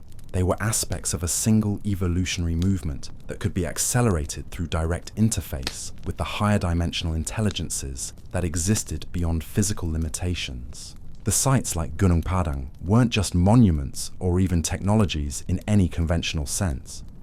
They were consciousness amplification systems that could accelerate human development by exposing individuals to direct experience of expanded awareness states. The acoustic frequencies, electromagnetic fields, and crystalline formations all work together to create environments where human consciousness could temporarily transcend its normal limitations and directly perceive multidimensional realities. These experiences were transformative in ways that purely intellectual understanding could never achieve. Individuals who underwent consciousness expansion through the gateway systems returned with fundamentally altered perspectives on the nature of reality, their relationship to other beings, and their responsibility to contribute to collective evolution rather than individual accumulation. Dr. Rodriguez herself was experiencing these transformations as she spent more time interfacing with the gateway systems. Her perception was expanding beyond the physical senses to include direct awareness of energy fields, thought patterns, and the interconnected nature of all consciousness. She could perceive the fear-based patterns that drove institutional suppression efforts, but she could also see the love-based potentials that existed within every human being. The challenge was sharing these experiences with others in ways that could catalyze similar transformations without triggering the defensive reactions that occurred when people felt their fundamental worldviews being challenged. The gateway communications provided guidance for this process, outlining methods for gradual consciousness expansion that could occur through exposure to specific frequencies, visual patterns, and meditation practices that prepared individuals for direct interface with higher dimensional realities. But time was running short. Environmental collapse was accelerating. Social tensions were escalating. Technological warfare was becoming more sophisticated and destructive. The window for peaceful transition to consciousness-based civilization was closing rapidly. If humanity didn't achieve critical mass of consciousness development within the next few years, the opportunity might not arise again for thousands of years, if ever. The beings communicating through Gunung Padang had experienced similar time pressures in their own evolution. They understood the urgency of the situation and were providing increasingly direct guidance to help humanity navigate the transition successfully. But they also emphasized that the choice ultimately belonged to humanity itself. Free will was a fundamental principle that even advanced beings could not violate without creating more problems than they solved. Dr. Rodriguez found herself coordinating with researchers at other sites around the world who were experiencing similar contacts and revelations. A global network was forming of individuals who had been prepared through their interface with gateway systems to serve as bridges between current human consciousness and the expanded awareness states necessary for accessing consciousness-based technologies. These individuals were developing capabilities that seemed miraculous from conventional perspectives, but were simply natural expressions of consciousness, operating beyond physical limitations. Telepathic communication, remote viewing, healing through energy manipulation, and direct interface with information fields that existed beyond space and time. But perhaps most importantly, they were developing the wisdom to handle such capabilities responsibly. The consciousness expansion process naturally cultivated qualities like compassion, humility, and service to collective benefit that prevented the abuse of advanced abilities for personal gain or domination over others. This was the true test that humanity was facing. Not whether it could develop advanced technologies, but whether it could develop the consciousness necessary to use those technologies for the benefit of all life, rather than the advantage of the few. The sites like Gunung Padang were both offering the tools for transcendence and measuring humanity's readiness to handle them wisely. The outcome remained uncertain. Powerful forces were mobilizing to prevent humanity from accessing its evolutionary inheritance. But the gateway systems were also activating around the world, creating opportunities for individuals to directly experience the expanded awareness states that could catalyze collective transformation. The battle for humanity's future was being fought not just in physical locations like Gunung Padang, but in the consciousness of every individual who encountered information about these possibilities. Each person faced a choice between fear-based reactions that supported continued limitation and love-based responses that opened pathways to transcendence. Dr. Rodriguez understood that her role was to share what she had learned in ways that could help others make that choice from wisdom rather than fear. The Gateway Communications had shown her that humanity's potential was far greater than most people dared imagine. But realizing that potential required courage to transcend the comfortable limitations of current reality and step into possibilities that most considered impossible. The ancient builders of Gunung Padang had made that choice 28,000 years ago. They had transcended physical limitations and continued their existence in forms that could persist across geological ages, waiting patiently for their descendants to develop enough to join them. Their patience was finally being rewarded, but only if humanity proved itself worthy of the inheritance they had preserved across the centuries. The test was ongoing. Every individual who learned about Gunung Padang faced the same choice that had determined the fate of countless civilizations throughout cosmic history. Would they respond with fear, seeking to control and limit the information to maintain existing power structures? Or would they respond with love, embracing the possibilities for transformation that could elevate all life beyond current limitations? The answer to that question would determine not just humanity's future, but its place in a cosmic community that spanned dimensions, galaxies, and levels of reality that most humans couldn't yet imagine. The gateway was open. The invitation had been extended. What happened next depended entirely on whether humanity was ready to accept its evolutionary destiny or whether it would choose to remain trapped in patterns of limitation that had already outlived their usefulness. The ancient builders were waiting. The future versions of humanity were reaching back through time with guidance and support. The technologies for transcendence were available and functional. All that remained was for enough individuals to make the choice that would tip the collective consciousness toward transformation rather than extinction. The window was still open, but it wouldn't remain so indefinitely. The time for decision was now, and the stakes couldn't be higher. Humanity stood at the threshold of either its greatest triumph or its final tragedy. The builders of Gunung Padang had done everything they could to ensure the outcome would be triumph. But the final choice belonged to us. The choice wasn't just about technology or ancient secrets. It was about something far more fundamental. As Dr. Rodriguez continued her work with the gateway systems, she began to understand that humanity was facing the same evolutionary crossroads that had challenged countless civilizations throughout galactic history. The beings communicating through Gunung Padang weren't unique. They were part of a vast network of consciousness that spanned star systems, dimensions, and timelines beyond human comprehension. Every planet that developed intelligent life eventually reached this same threshold. The transition from physical-based civilization to consciousness-based existence was a universal evolutionary stage, as natural as a caterpillar transforming into a butterfly. But unlike biological metamorphosis, this transformation wasn't automatic.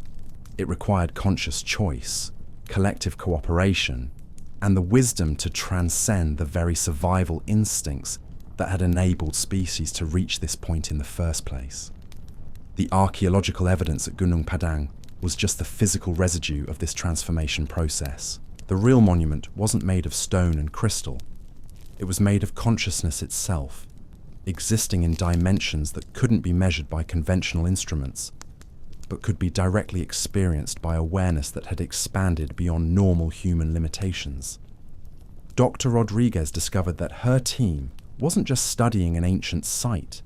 They were participating in humanity's initiation into a cosmic community that existed primarily in consciousness rather than physical space.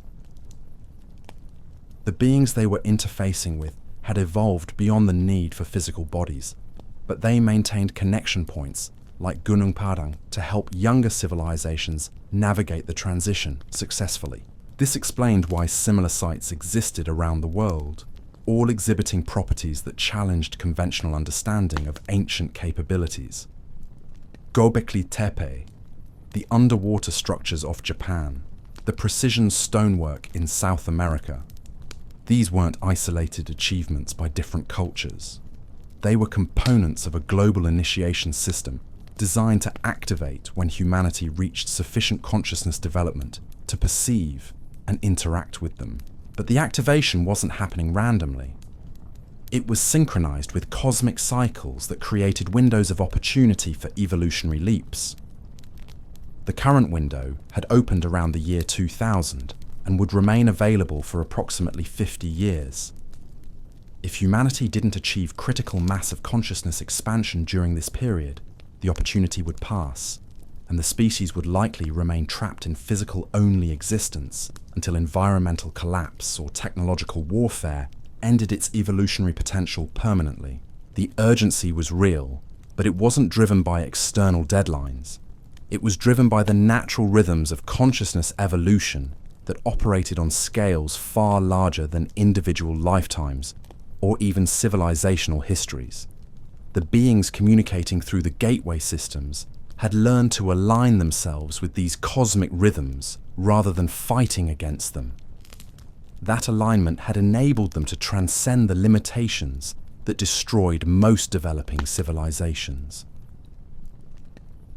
Dr. Rodriguez began to understand that the suppression efforts targeting sites like Gunung Padang weren't just about protecting economic interests or maintaining political control. They were manifestations of the evolutionary resistance that always emerged when species approached transformation thresholds. The fear-based patterns that drove institutional suppression were natural responses to evolutionary pressure, like immune systems rejecting foreign organisms, even when those organisms could be beneficial. The challenge was helping humanity recognize that the foreign element wasn't actually foreign at all. The consciousness-based technologies and expanded awareness states being revealed through sites like Gunung Padang weren't alien impositions. They were humanity's own future potential, reaching back through time to ensure its own existence by guiding its past development. This temporal loop created paradoxes that conventional logic couldn't resolve. The advanced beings helping humanity evolve were future versions of humanity itself, but they could only exist if present-day humanity successfully navigated the evolutionary transition they were trying to facilitate. The assistance was real, but it couldn't violate free will or create dependency relationships that would prevent the authentic development necessary for sustainable transcendence. The solution lay in understanding that consciousness itself was the technology. The crystalline formations, acoustic properties, and electromagnetic anomalies at sites like Gunung Padang were training wheels designed to help developing consciousness recognize its own capabilities. Once sufficient numbers of individuals had direct experience of expanded awareness states, they would understand that the external technologies were simply reflection of internal potentials that every conscious being possessed naturally. This realization was both liberating and terrifying. It meant that humanity already had everything it needed to solve its greatest challenges and transcend its current limitations. But it also meant that the barriers to transformation weren't external obstacles that could be overcome through conventional methods. They were internal patterns of consciousness that had to be transcended through direct experience of expanded awareness states. Dr. Rodriguez found herself serving as a bridge between the gateway communications and human understanding. The information being transmitted through the consciousness interface was multidimensional, containing layers of meaning that could only be accessed through expanded awareness states. Her challenge was translating these communications into forms that could be understood by individuals operating within normal consciousness parameters, while simultaneously providing pathways for those individuals to expand their own awareness enough to access the deeper layers directly. The translation process was complicated by the fact that consciousness expansion couldn't be forced or manipulated. It had to emerge naturally from genuine curiosity, openness, and willingness to question fundamental assumptions about reality. Individuals who approach the information with fear-based motivations or desires to control and exploit advanced capabilities typically couldn't access the deeper layers of understanding, regardless of their intellectual sophistication or technical training. This natural filtering system protected both the information and the individuals encountering it. Consciousness-based technologies could only be accessed by a consciousness that had developed beyond the ego-driven patterns that would inevitably abuse such capabilities for personal advantage or domination over others. The gateway systems were designed to respond only to awareness states characterized by genuine service to collective benefit rather than individual accumulation. Dr. Rodriguez discovered that her own consciousness had been transformed through prolonged interface with the gateway systems. She could perceive energy fields, thought patterns, and interconnections that had been invisible during her normal awareness states. But more importantly, she had developed intuitive understanding of how to share these capabilities with others in ways that catalyze similar transformations rather than creating dependency or hierarchy. The key was recognizing that consciousness expansion was a natural human capability that had been suppressed by cultural conditioning rather than genetic limitations. Every individual possessed the potential for telepathic communication, remote perception, energy healing, and direct interface with information fields that existed beyond space-time. These abilities weren't supernatural gifts reserved for special individuals. They were normal functions of consciousness operating beyond the artificial constraints that most humans accepted as natural limitations. The sites like Gunung Padang were designed to demonstrate these capabilities and provide environments where they could be safely explored and developed. The acoustic frequencies, electromagnetic fields, and crystalline formations all work together to create consciousness expansion opportunities that bypass the mental programming that normally prevented access to expanded awareness states. But the real transformation occurred when individuals realized they could access these states independently of external technological support. The gateway systems were teaching tools, not permanent dependencies. Once sufficient numbers of humans had developed natural access to expanded consciousness states, the external technologies would become unnecessary because human consciousness itself would have evolved beyond the limitations that required technological assistance. This was the ultimate goal of the evolutionary process, not to create dependence on advanced technologies, but to transcend the need for external technologies by developing the consciousness capabilities that made such technologies possible in the first place. The beings communicating through the gateway systems had completed this transition in their own development.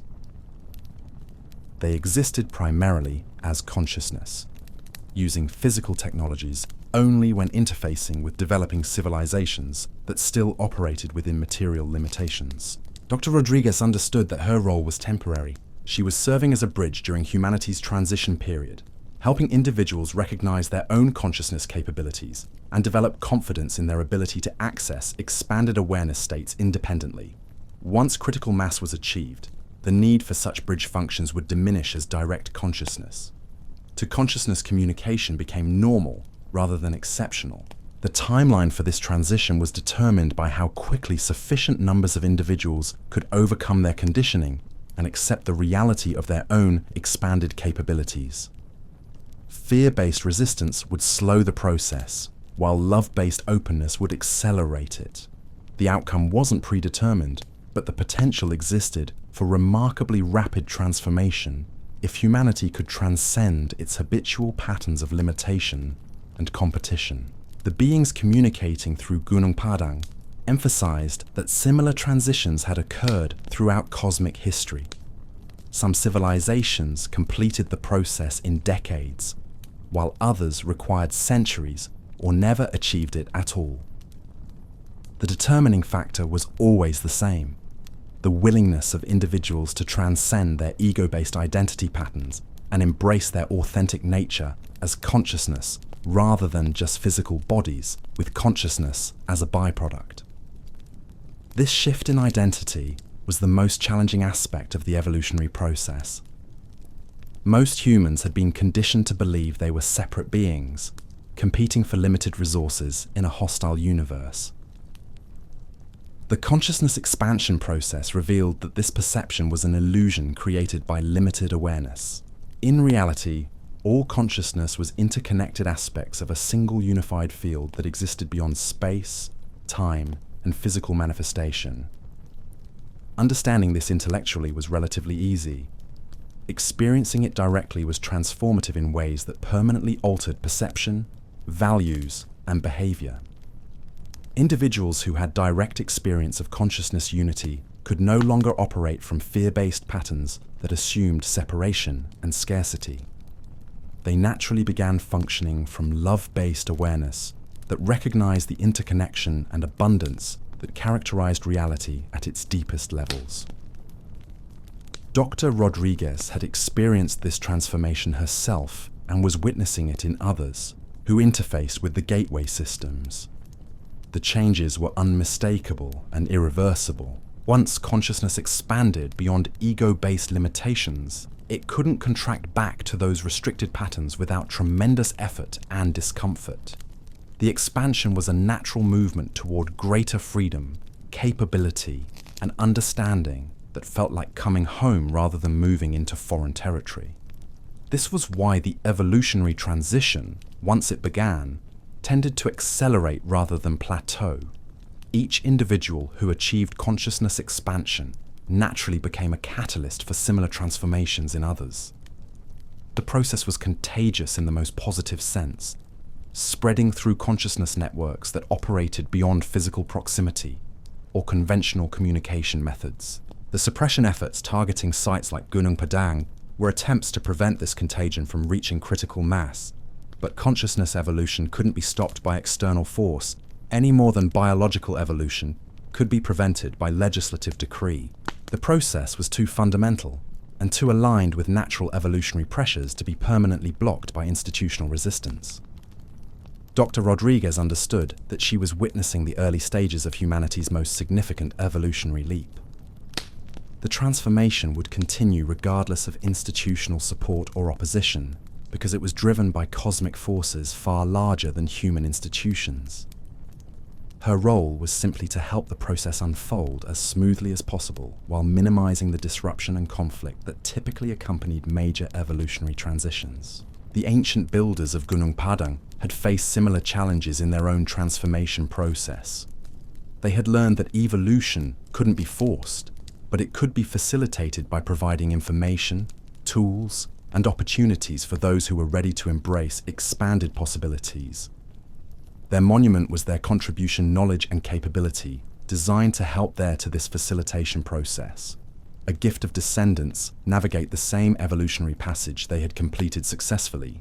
The gateway was fully operational now, connecting Earth with consciousness networks that spanned the galaxy and beyond. Humanity had been invited to join this cosmic community, but the invitation couldn't be accepted collectively. Each individual had to make their own choice to transcend their limitations and embrace their authentic potential as consciousness, rather than just biological entities with temporary awareness. The test was ongoing, playing out in the consciousness of every person who encountered information about these possibilities.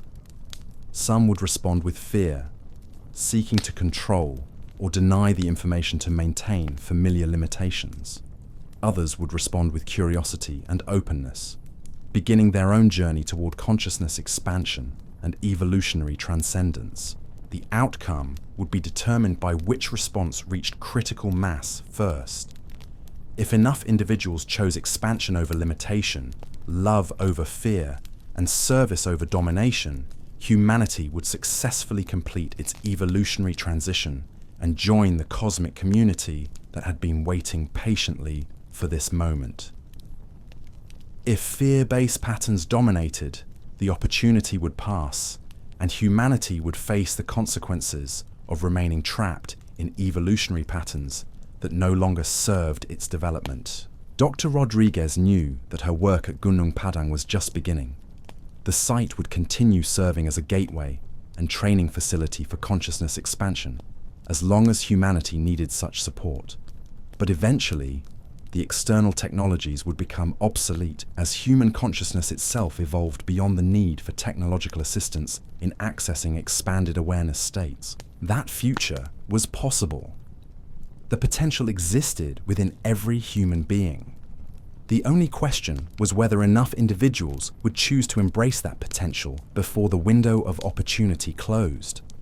The ancient builders had done their part by preserving the knowledge and creating the tools necessary for successful transition. Now, it was up to humanity to decide whether it was ready to claim its evolutionary inheritance and step into the cosmic community that awaited beyond the limitations of purely physical existence. The choice belonged to each individual. The time for decision was now. And the future of human consciousness itself hung in the balance, waiting to be determined by the collective choices of individuals who might never fully understand the cosmic significance of the decisions they were making in their daily lives. But the builders of Gunung Padang understood, and they had structured their gift to humanity accordingly. The invitation was extended. The pathway was illuminated. What happened next would reveal whether humanity was ready for its greatest adventure yet. The mystery of Gunung Padang wasn't really about ancient pyramids or lost civilizations. It was about the eternal question of human potential and whether our species would choose evolution or extinction when faced with the opportunity to transcend its current limitations. The answer was still being written in the choices being made by individuals around the world who were encountering this information and deciding how to respond to possibilities that challenged everything they thought they knew about reality itself. The ancient builders were watching. The future was listening. And humanity stood at the threshold of either its greatest triumph or its most profound tragedy, with the outcome depending entirely on choices being made in the present moment by people who might never realize they were participating in the most important decision in human history. The transformation wasn't happening in isolation. As news of Dr. Rodriguez's discoveries spread through underground networks of researchers and consciousness explorers, similar activations began occurring at sites around the world. The crystalline formations at Gunung Padang seemed to be sending signals across vast distances, awakening dormant systems that had been waiting in silence for millennia. In Turkey, the stone pillars at Göbekli Tepe began exhibiting electromagnetic signatures identical to those recorded in Indonesia. Researchers who had been monitoring the site for years suddenly found their instruments detecting energy patterns that defied conventional physics. The ancient symbols carved into the pillars weren't just decorative art. They were circuit diagrams for consciousness-based technologies that were now coming online after thousands of years of dormancy. Similar phenomena emerged at underwater sites off the coast of Japan, where divers reported that the Yonaguni monument was emitting low-frequency vibrations that could be felt throughout the surrounding ocean. Marine life in the area began displaying unusual behaviors, gathering around the structure in formations that suggested they were responding to signals that human technology could barely detect. But perhaps most disturbing were the reports coming from government facilities around the world. Deep underground military bases that had been monitoring global electromagnetic activity suddenly found their sensors overwhelmed by signals originating from dozens of ancient sites simultaneously. Whatever was happening at Gunung Padang had triggered a planetary activation sequence that no one in official positions had anticipated or prepared for. The response from institutional powers was swift and coordinated in ways that suggested they had been planning for this possibility far longer than anyone realized. Within days of the global activation reports, international task forces were mobilized under classifications so secret that most government officials didn't even know they existed. Ancient sites around the world were suddenly declared off-limits to civilian researchers, surrounded by military cordons that operated under emergency authority protocols. Dr. Rodriguez found herself at the center of what could only be described as a shadow war between forces seeking to suppress humanity's evolutionary potential and those working to facilitate it. Her communications with the gateway beings revealed that similar conflicts had occurred on every world that approached this evolutionary threshold. The resistance wasn't personal or even conscious in most cases. It was a natural immune response from systems that had evolved to maintain stability and control. But the beings also warned that this resistance phase was the most dangerous period in any civilization's development. Fear-based reactions to evolutionary pressure often triggered conflicts that could destroy the very species that was attempting to evolve. Nuclear weapons, biological warfare, and environmental destruction were common outcomes when civilizations failed to navigate this transition successfully. The communications became increasingly urgent as global tensions escalated. Military forces from multiple nations were converging on ancient sites, ostensibly for protection, but actually to establish control over technologies that could shift the balance of power permanently. The same consciousness-based capabilities that could solve humanity's greatest challenges could also be weaponized in ways that made conventional military technology obsolete. Dr. Rodriguez realized that her role was evolving beyond scientific research or even consciousness bridging. She was becoming a focal point for information that could either catalyze humanity's successful evolution or trigger its destruction, depending on how that information was received and acted upon by individuals who encountered it. The gateway communications provided detailed warnings about the critical decision points that approaching civilizations typically faced. The window of opportunity for peaceful transition was always narrow, measured in years rather than decades. If critical mass of consciousness expansion wasn't achieved during this period, the evolutionary pressure would manifest as increasingly destructive conflicts until either transcendence or extinction resolved the tension. Humanity was entering this critical phase now. The activation of ancient sites around the world wasn't just revealing forgotten technologies. It was forcing choices that couldn't be postponed or avoided. Every individual who learned about these developments would have to decide whether to respond with fear-based reactions that supported continued limitation or love-based openness that enabled evolutionary transcendence. The beings emphasized that this wasn't a test imposed by external judges. It was a natural selection process where consciousness patterns that aligned with evolutionary development would survive and flourish, while patterns based on limitation and control would naturally fade away. The process was impersonal, but absolutely consistent across all developing civilizations throughout cosmic history.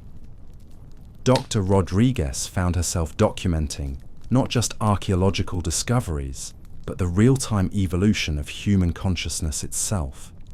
Individuals who spent time interfacing with the gateway systems developed capabilities that seemed miraculous from conventional perspectives, but were simply natural expressions of consciousness operating beyond artificial constraints. These individuals could communicate telepathically across vast distances, perceive energy fields that revealed the health and intentions of other beings, access information from sources that existed beyond space and time, and influence physical reality through focused intention in ways that bypassed normal cause and effect relationships. But perhaps most importantly, they developed wisdom and compassion that prevented the abuse of such capabilities for personal gain or domination over others. The consciousness expansion process naturally cultivated ethical development that aligned with the collective benefit rather than individual accumulation. This was the crucial factor that determined whether developing civilizations successfully navigated their evolutionary transition. Technical capabilities without corresponding ethical development inevitably led to self-destruction. But consciousness expansion that included both enhanced abilities and enhanced wisdom created the foundation for sustainable transcendence. The resistance forces mobilizing around ancient sites seemed to understand this principle intuitively, even if they couldn't articulate it consciously. They recognized that consciousness-based technologies would make traditional power structures obsolete by eliminating the scarcity and dependency relationships that enabled control over large populations. When every individual could access unlimited energy, healing, and information directly through expanded consciousness, there would be no need for centralized institutions that hoarded resources and manipulated access to essential services. The economic, political, and social systems that had dominated human civilization for millennia would simply become irrelevant. This prospect terrified those whose identity and power were invested in maintaining current structures. Their attempts to suppress or control consciousness expansion weren't evil in any conventional sense. They were defensive reactions from beings who couldn't envision alternatives to systems they had spent lifetimes learning to navigate and dominate. Dr. Rodriguez began to understand that her work required compassion for the resistance forces, as well as support for evolutionary development. The beings communicating through the gateway systems had emphasized that successful transitions required integration rather than conflict. Fear-based patterns needed to be transformed rather than destroyed, because the energy locked up in resistance could be redirected toward constructive purposes once the underlying fears were addressed. This insight led to a shift in how she approached her research and public communications. Instead of presenting consciousness expansion as a revolutionary threat to existing systems, she began framing it as an evolutionary upgrade that could solve problems and fulfill needs that current systems couldn't address effectively. The approach proved remarkably effective. Individuals who might have dismissed consciousness-based technologies as impossible or threatening became curious when they were presented as solutions to personal challenges they were already facing. Health problems that conventional medicine couldn't resolve, relationship conflicts that traditional counseling couldn't heal, creative blocks that normal methods couldn't overcome. The gateway systems provided diagnostic and therapeutic capabilities that addressed these challenges at their source in consciousness, rather than just managing symptoms at the behavioral level. Individuals who experienced direct healing through consciousness expansion became natural advocates for further development of these capabilities, regardless of their previous beliefs about what was possible or practical. This grassroots approach began creating networks of individuals who had direct experience of consciousness-based technologies and could share their knowledge with others in ways that bypassed institutional gatekeepers. The information spread through personal relationships and community connections rather than official channels that could be controlled or censored by resistant authorities. The viral nature of consciousness expansion became apparent as these networks grew exponentially. Each individual who achieved significant awareness expansion naturally became a catalyst for similar transformations in others. The process was literally contagious, spreading through consciousness fields that connected all beings at levels deeper than physical proximity or conventional communication. Dr. Rodriguez documented this phenomenon as it accelerated throughout 2026. What had begun as isolated research at a few ancient sites was becoming a global movement that transcended cultural, linguistic, and geographical boundaries.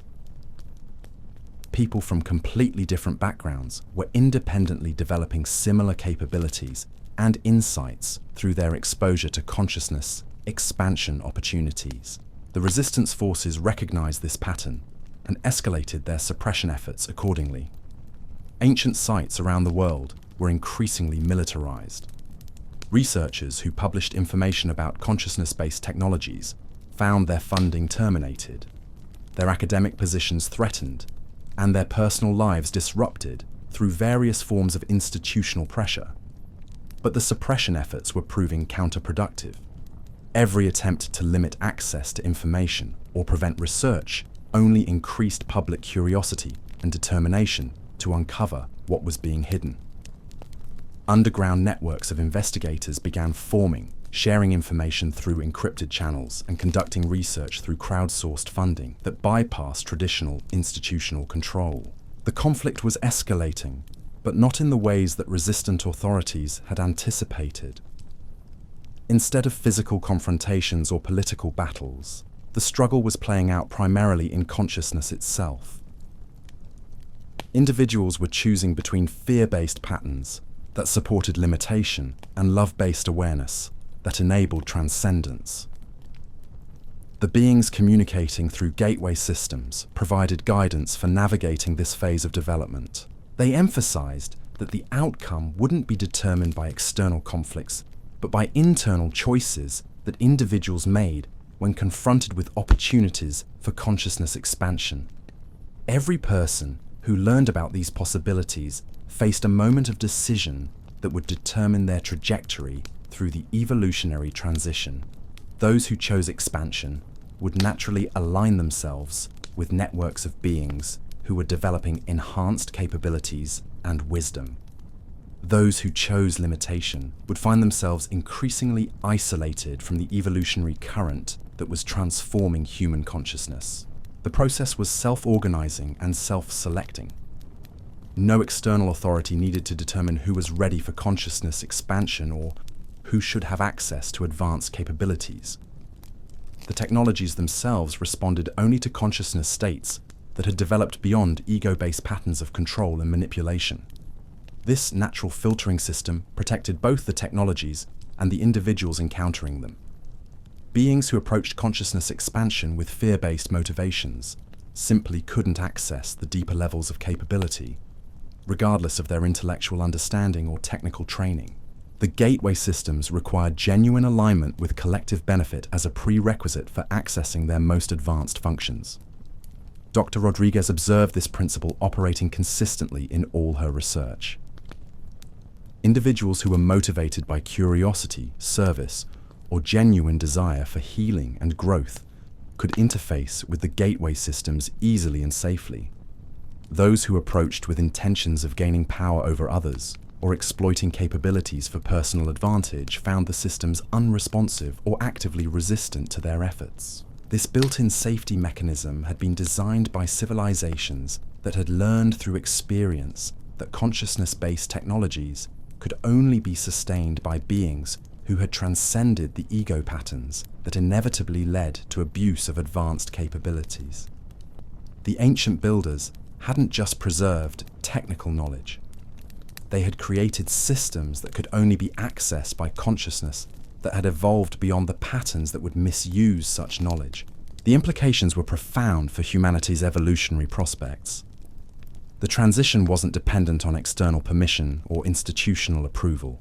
It was entirely determined by individual choices to transcend limitations and embrace authentic potential as consciousness, rather than just physical entities with temporary awareness.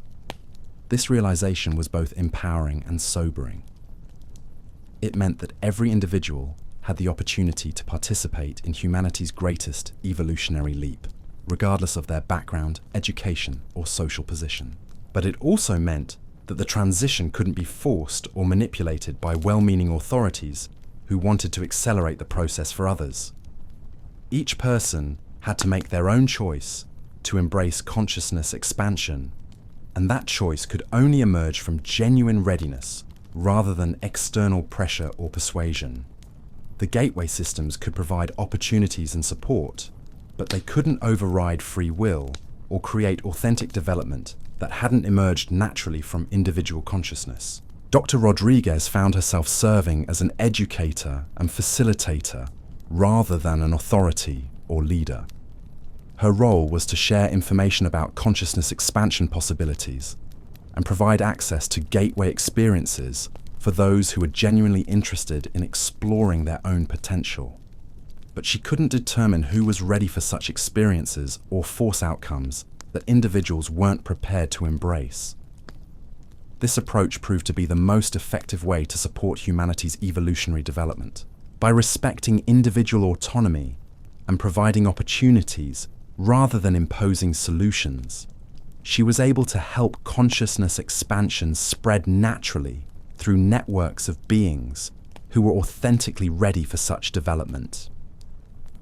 The process was accelerating as more individuals achieved direct experience of expanded awareness states and began sharing their insights with others.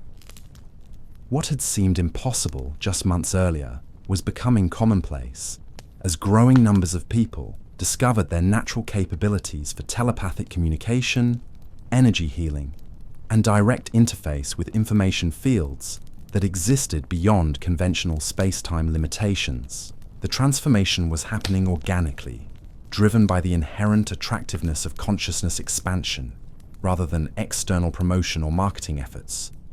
Individuals who experienced the freedom, capability, and understanding that came with transcending ego-based limitations naturally wanted to share those experiences with others and explore what might be possible through collective consciousness development. This organic growth pattern was creating momentum that resistant authorities found increasingly difficult to contain or control. The consciousness expansion movement wasn't organized in ways that could be targeted by conventional suppression methods. There were no central leaders to discredit, no funding sources to eliminate, no institutions to regulate or shut down.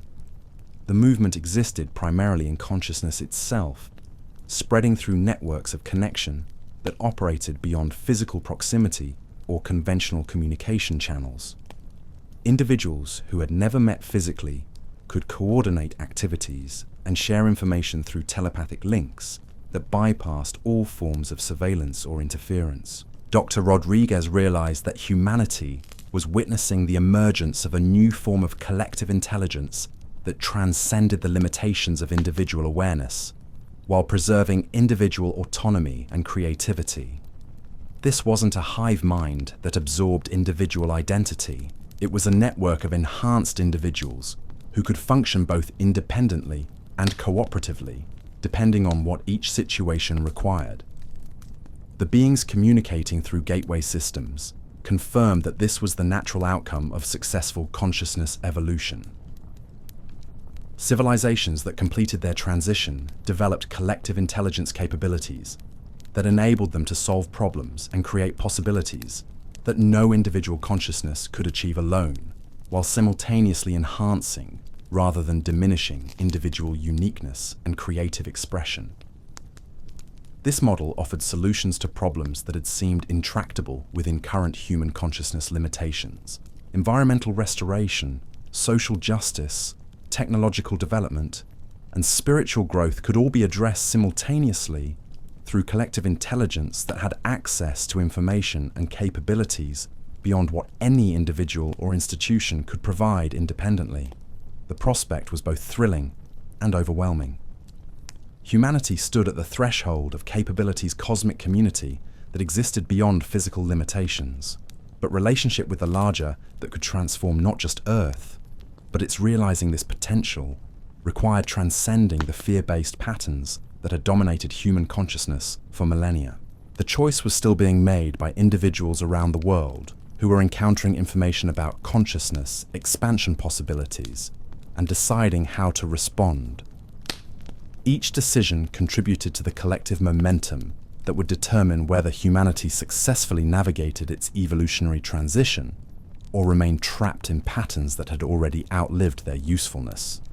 Dr. Rodriguez understood that her work at Gunung Padang was part of a much larger process that extended far beyond archaeological research or even consciousness development. She was participating in humanity's initiation into cosmic citizenship, helping her species prepare for responsibilities and opportunities that most people couldn't yet imagine. The ancient builders had completed this same transition and had structured their gift to humanity accordingly. They had provided tools, information, and opportunities, but they had also embedded tests and safeguards that ensured the knowledge would only be accessed by consciousness that had developed the wisdom necessary to handle such capabilities responsibly. The test was ongoing, playing out in the choices being made by every individual who encountered these possibilities.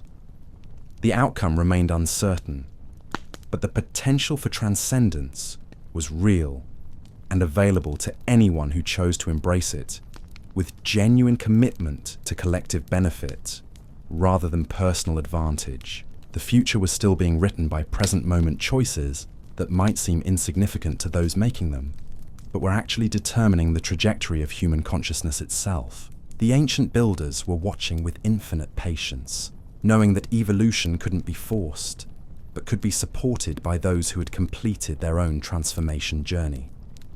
The gateway remained open. The invitation had been extended. What happened next would reveal whether humanity was ready to claim its inheritance as consciousness beings capable of transcending physical limitations while maintaining individual uniqueness and collective wisdom. The answer was emerging moment by moment in the choices being made by ordinary people who were discovering extraordinary possibilities within themselves and deciding whether to embrace or resist the evolutionary current that was transforming human consciousness from within. As the year 2027 dawned, the transformation had reached a tipping point that no one had anticipated. The consciousness expansion networks that had formed around ancient sites weren't just growing larger, they were developing capabilities that challenged fundamental assumptions about the nature of reality itself. Individuals who had achieved sustained interface with gateway systems were reporting experiences that transcended normal categories of perception and understanding. They could perceive multiple dimensions of reality simultaneously, communicate with beings that existed beyond physical form, and access information from what could only be described as a cosmic database that contained the accumulated wisdom of countless civilizations throughout galactic history. But perhaps most remarkably, they were beginning to demonstrate abilities that bordered on what previous generations would have called miraculous. Physical healing through focused intention, materialization of objects through consciousness manipulation, and even limited control over weather patterns and geological processes through harmonic resonance with planetary energy systems. These capabilities weren't random or uncontrolled. They emerged naturally from consciousness states that had transcended ego-based limitations and aligned with what the gateway beings described as universal principles of creation. Individuals who achieved such states found themselves able to influence physical reality in ways that reflected their deepest intentions and highest wisdom. Dr. Rodriguez documented these developments with a mixture of scientific fascination and profound humility. She was witnessing the emergence of human capabilities that exceeded anything in recorded history, yet the individuals demonstrating these abilities remained grounded, compassionate, and dedicated to collective benefit rather than personal aggrandizement. The consciousness expansion process seemed to naturally cultivate qualities that prevented the abuse of advanced capabilities. Individuals who developed the ability to influence physical reality through intention also developed wisdom and restraint that ensured such abilities were used only for healing, growth, and the resolution of problems that served the collective good. This built-in ethical development was perhaps the most encouraging aspect of humanity's evolutionary progress. Previous civilizations had apparently failed their evolutionary transitions because they developed technical capabilities without corresponding wisdom development. Humanity seemed to be avoiding this trap through consciousness expansion processes that integrated enhanced abilities with enhanced responsibility. But the advancement of human capabilities was triggering increasingly desperate responses from institutional forces that recognized their traditional power structures becoming obsolete. Military technologies that had dominated global politics for decades were proving ineffective against beings who could perceive and neutralize threats through consciousness capabilities that operated beyond physical limitations. Economic systems based on scarcity and control were collapsing as growing numbers of individuals discovered they could manifest their basic needs directly through consciousness.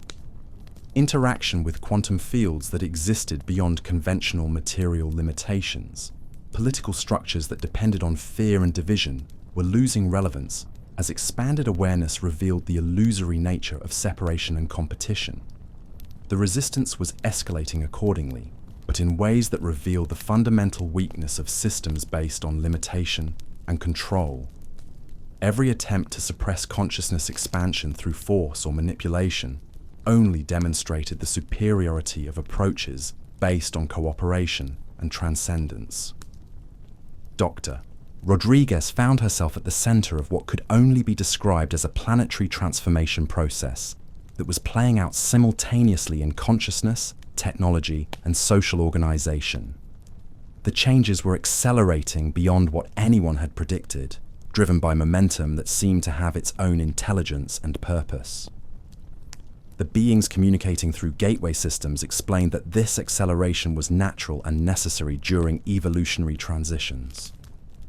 Once critical mass of consciousness expansion was achieved, the transformation process became self-sustaining and began manifesting changes at rates that exceeded linear prediction models. Humanity was entering what they described as the rapid phase of evolutionary development, where decades of change could occur within months or even weeks.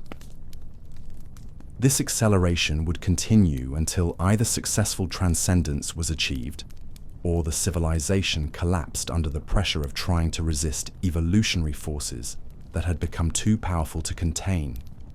The outcome remained uncertain, but the direction was clear. Humanity was transforming at every level, from individual consciousness to planetary systems.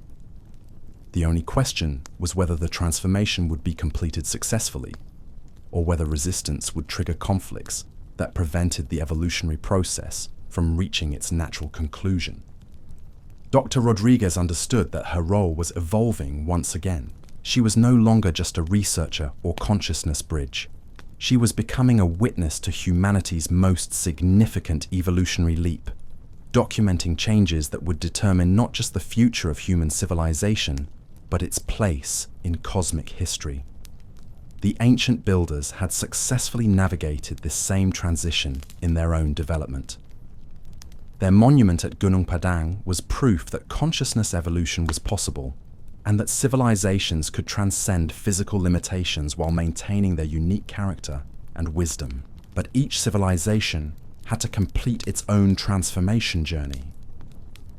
The assistance provided by advanced beings could support and guide the process, but it couldn't substitute for the authentic development that could only emerge from the choices and experiences of the evolving species itself.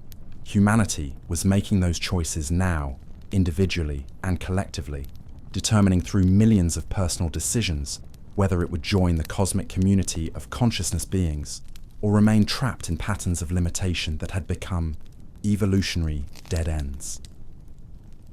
The test was reaching its climax. The window of opportunity would remain open for only a short time longer.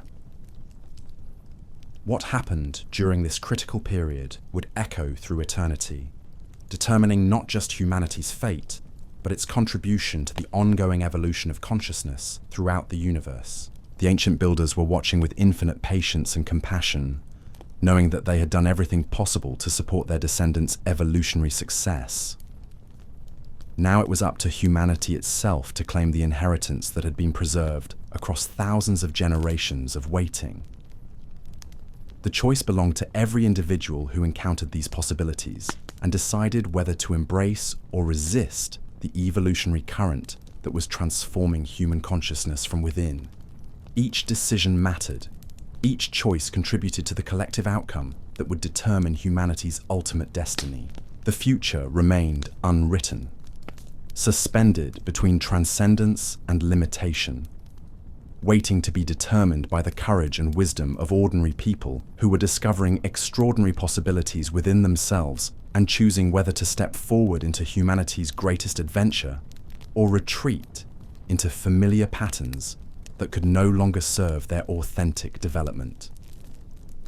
The gateway remained open. The transformation continued, and somewhere beneath the hills of West Java, the crystalline formations pulsed with energy that connected Earth to networks of consciousness spanning dimensions, galaxies, and levels of reality that most humans were only beginning to imagine. The ancient builders had kept their promise. They had preserved the knowledge and created the tools necessary for humanity's successful evolution. Now it was time to discover whether their patience and sacrifice would be rewarded with the transcendence they had envisioned when they first began encoding their gift to the future in stone and crystal and consciousness itself. The answer was emerging moment by moment in the choices being made by individuals who might never realize they were participating in the most important decision in cosmic history. But the builders understood, and they had structured their gift accordingly. The invitation was eternal. The opportunity was now. What happened next would reveal whether humanity was ready for its greatest transformation yet. The revelations emerging from Dr. Rodriguez's continued research in 2027 painted a picture that defied every assumption about human history and potential. As her team penetrated deeper into the crystalline chambers beneath Gunung Padang, they discovered something that sent shockwaves through the scientific community. The ancient builders hadn't just created a monument or even a technological marvel. They had constructed what could only be described as a consciousness preservation system, a multidimensional archive that contained the complete recorded history of human civilization, spanning far beyond what conventional archaeology had ever imagined. The deeper chambers held crystalline matrices that functioned as biological hard drives, storing not just information, but actual consciousness patterns from individuals who had lived tens of thousands of years ago. These weren't mere recordings or memories. They were complete personality templates that could interact, communicate, and share knowledge as if the original beings were still alive within the crystal networks. Through carefully modulated acoustic frequencies, Dr. Rodriguez's team managed to establish communication protocols with these preserved consciousnesses. What they learned challenged everything humanity thought it knew about its own origins and development. The Ice Age civilization that built Gunung Padang hadn't been Earth's first advanced society. It had been perhaps the fifth or sixth in a cycle of rises and falls that stretched back hundreds of thousands of years. Each previous civilization had reached similar technological peaks before facing catastrophic collapses that reset human development to primitive levels. But unlike their predecessors, the Gunung Padang builders had found a way to preserve their essential knowledge and consciousness patterns through the collapse cycle, embedding them in geological formations that could survive even planetary catastrophes. The preserved consciousnesses revealed that these cyclical collapses weren't random natural disasters. They were orchestrated resets designed to prevent human consciousness from evolving beyond certain predetermined limitations.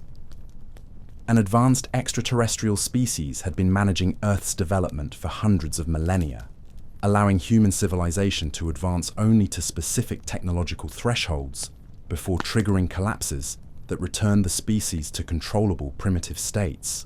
But something had changed during the last cycle. A faction within the managing species had decided that humanity was ready for true evolutionary freedom.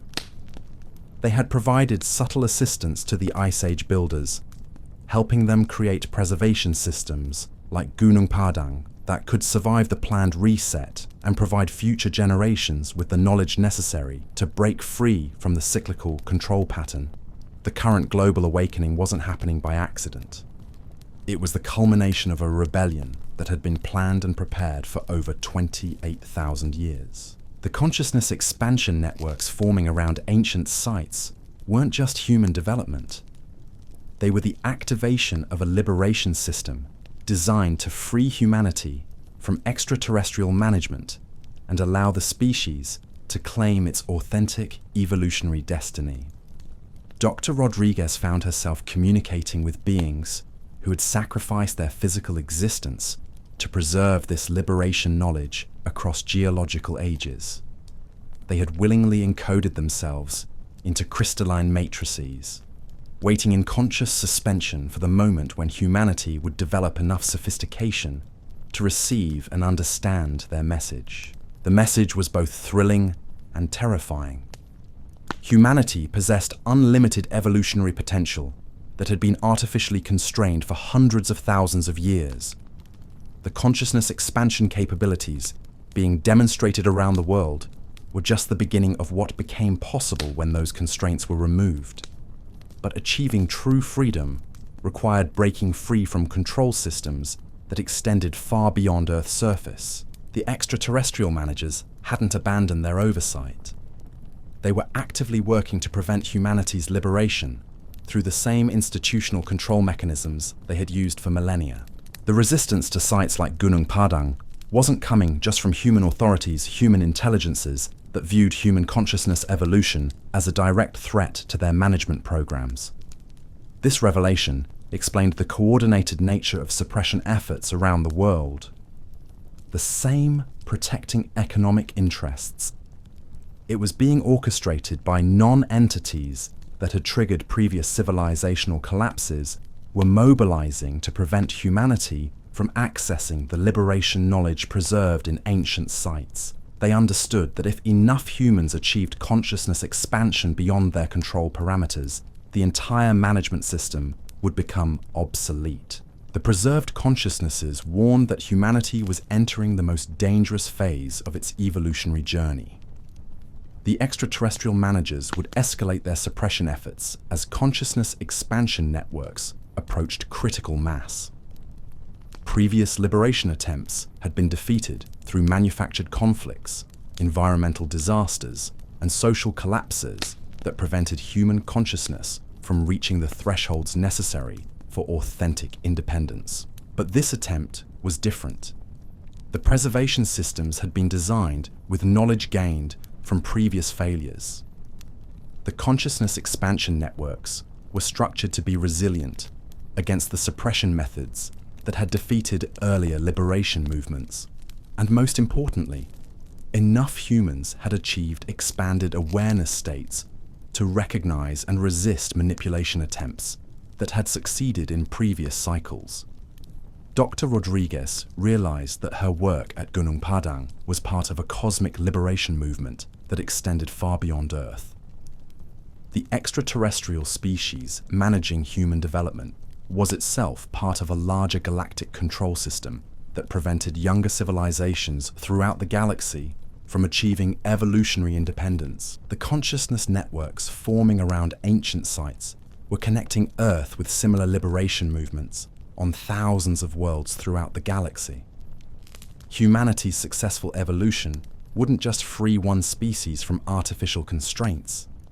It would contribute to a galactic awakening that could transform the entire cosmic order. The stakes were higher than anyone had imagined. The resistance wasn't just about maintaining control over one planet's development. It was about preserving a galactic management system that had existed for millions of years. The forces opposing human consciousness expansion had resources and capabilities that exceeded anything in conventional understanding. But the liberation movement had advantages that transcended physical power. Consciousness-based technologies operated according to principles that made them inherently resistant to control by beings who hadn't achieved corresponding levels of awareness development. The extraterrestrial managers, despite their advanced technology, remained trapped in ego-based consciousness patterns that prevented them from accessing or controlling the higher dimensional capabilities that humans were developing. This created a fascinating paradox. The managers possessed superior technology and organizational capabilities, but they couldn't directly interface with the consciousness expansion systems they were trying to suppress. They had to work through human intermediaries who were themselves becoming increasingly unreliable as consciousness expansion networks grew. The preserved consciousnesses revealed that similar scenarios had played out throughout galactic history. Management species that tried to maintain control over evolving civilizations eventually found themselves outpaced by the very consciousness development they were attempting to prevent. The liberation movements they opposed ultimately transcended their control capabilities entirely. Humanity was approaching this transcendence threshold. The consciousness expansion networks were developing capabilities that operated beyond the dimensional limitations where extraterrestrial management technologies could function effectively. Once enough humans achieved these transcendent awareness states, the entire control system would simply become irrelevant. But reaching that threshold required navigating the most intense suppression period in human history. The managers would deploy every resource at their disposal to prevent humanity from achieving liberation. They understood that losing control of Earth's development would trigger similar liberation movements throughout their sphere of influence. Dr. Rodriguez found herself at the center of what could only be described as a galactic war of consciousness. The battle wasn't being fought with conventional weapons or even advanced technology. It was being fought in the awareness states and consciousness choices of billions of individuals who might never understand the cosmic significance of their personal development decisions. Every human who chose consciousness expansion over limitation was contributing to a liberation movement that could transform the galaxy. Every individual who developed capabilities beyond current human norms was demonstrating possibilities that inspired others to transcend their own constraints. The revolution was happening one consciousness at a time, spreading through networks of connection that no external authority could monitor or control. The ancient builders had understood this principle and had structured their preservation systems accordingly. They hadn't tried to create mass awakening through external intervention.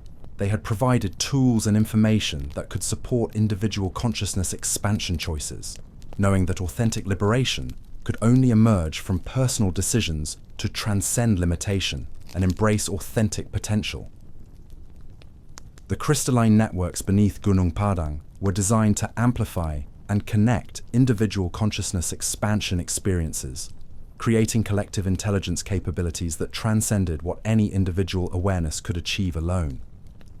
But the collective intelligence preserved individual uniqueness and autonomy while enabling cooperation and coordination beyond current human imagination. Dr. Rodriguez experienced this collective intelligence directly through her prolonged interface with the preservation systems. She could perceive the thoughts and intentions of other consciousness expansion network members around the world, while maintaining complete individual identity and creative freedom. The experience was like being part of a cosmic symphony where each instrument remained distinct, while contributing to harmonies that no single musician could create independently. This model offered solutions to problems that had seemed intractable within current human consciousness limitations. Environmental restoration, social justice, technological development, and spiritual growth could all be addressed simultaneously through collective intelligence that had access to information and capabilities beyond what any individual or institution could provide independently. The prospect was both thrilling and overwhelming. Humanity wasn't just evolving beyond its current limitations.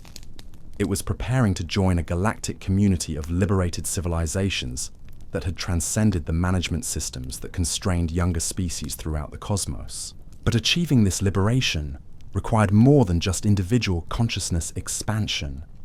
It required collective coordination and cooperation on scales that exceeded anything in human history. The consciousness networks forming around ancient sites were practicing for challenges that would determine not just humanity's future, but its role in transforming galactic civilization itself.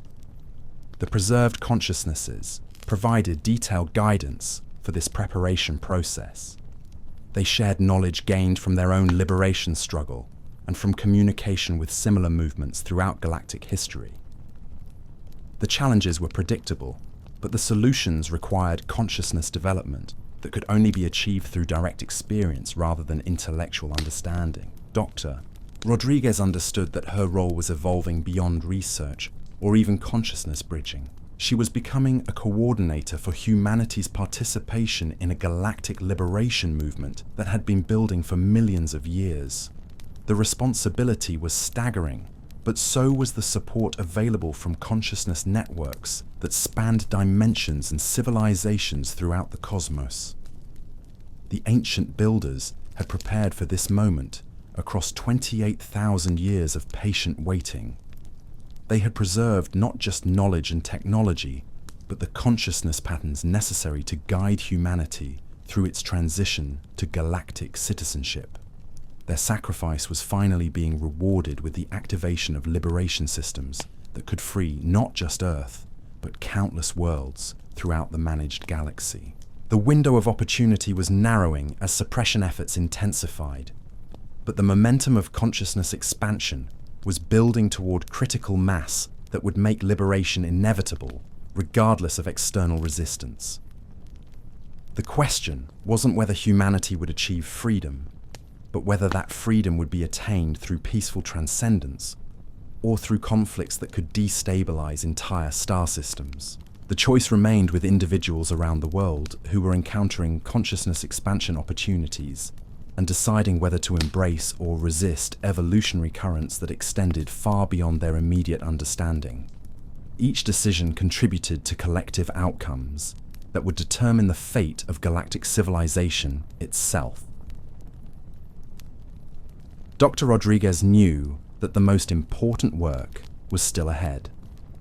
The liberation movement was entering its active phase, where consciousness expansion networks would need to demonstrate capabilities that could transcend extra builders had provided the foundation, but humanity would need to construct terrestrial management systems entirely.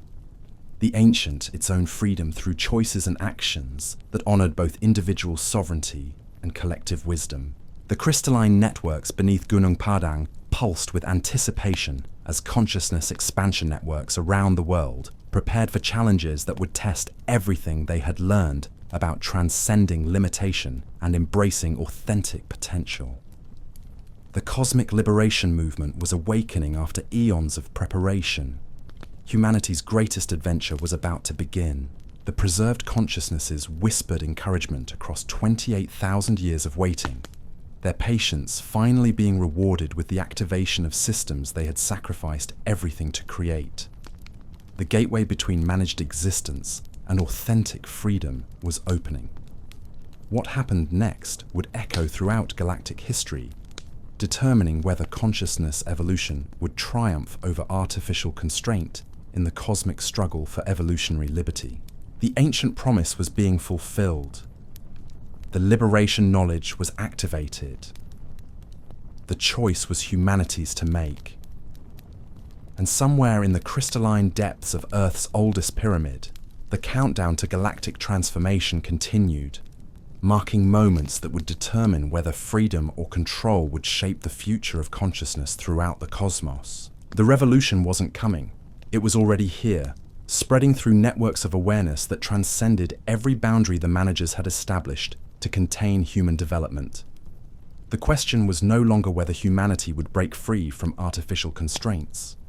The question was whether the galaxy itself was ready for the transformation that human liberation would inevitably trigger throughout the cosmic community of managed worlds. The answer was emerging in the consciousness choices being made by ordinary people who were discovering extraordinary possibilities within themselves and deciding whether to step forward into humanity's role as catalysts for galactic awakening or retreat into familiar limitations that could no longer serve authentic evolutionary development. The ancient builders were watching with infinite hope and trust, knowing that their descendants possessed everything necessary for successful liberation. The tools were activated, the knowledge was preserved, the network was operational.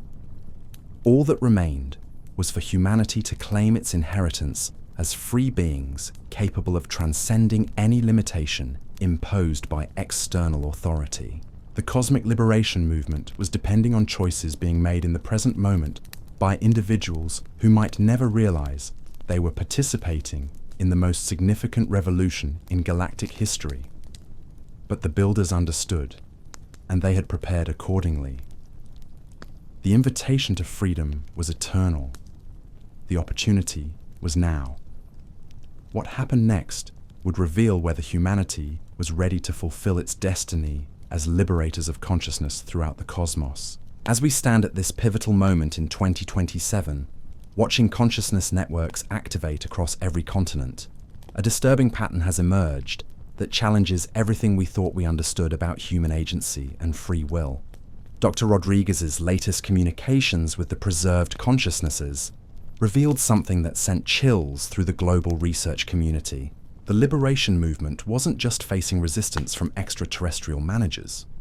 It was confronting evidence that human DNA itself had been modified over millennia to prevent the very consciousness expansion that was now occurring spontaneously around the world. Deep genetic analysis of tissue samples from the crystalline chambers showed that modern humans carry dormant genetic sequences that should have activated naturally thousands of years ago. These sequences, when properly expressed, enable the telepathic communication, energy manipulation, and dimensional perception capabilities that consciousness expansion networks were developing. But something had been systematically suppressing their activation across hundreds of generations. The implications were staggering. Humanity's current limitations weren't natural evolutionary constraints. They were artificially imposed genetic modifications designed to keep the species trapped in primitive awareness states that could be easily managed and controlled. The consciousness expansion occurring around ancient sites wasn't just spiritual development. It was the spontaneous repair of genetic damage that had crippled human potential for millennia. Dr. Rodriguez found herself documenting what could only be described as a species-wide healing process.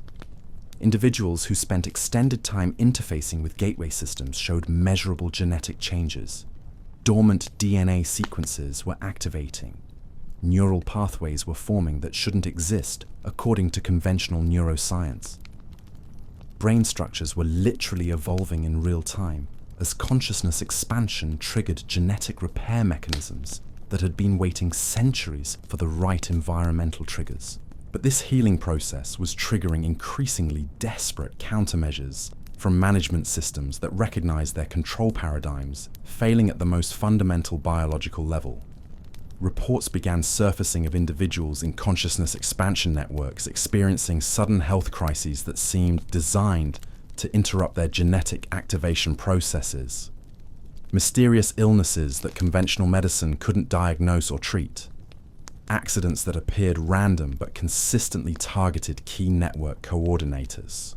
So here we stand, at the threshold of humanity's greatest mystery, and perhaps its most dangerous moment. Gunung Padang isn't just an ancient pyramid buried beneath the jungles of Indonesia. It's a time bomb of knowledge that could either elevate our species beyond its current limitations, or trigger the very forces that have kept us trapped in cycles of rise and fall for hundreds of thousands of years. The evidence is undeniable, the implications staggering, and the choice that lies before us may be the most important decision our species has ever faced. What happens next will determine not just our understanding of the past, but whether we have a future worth inheriting at all.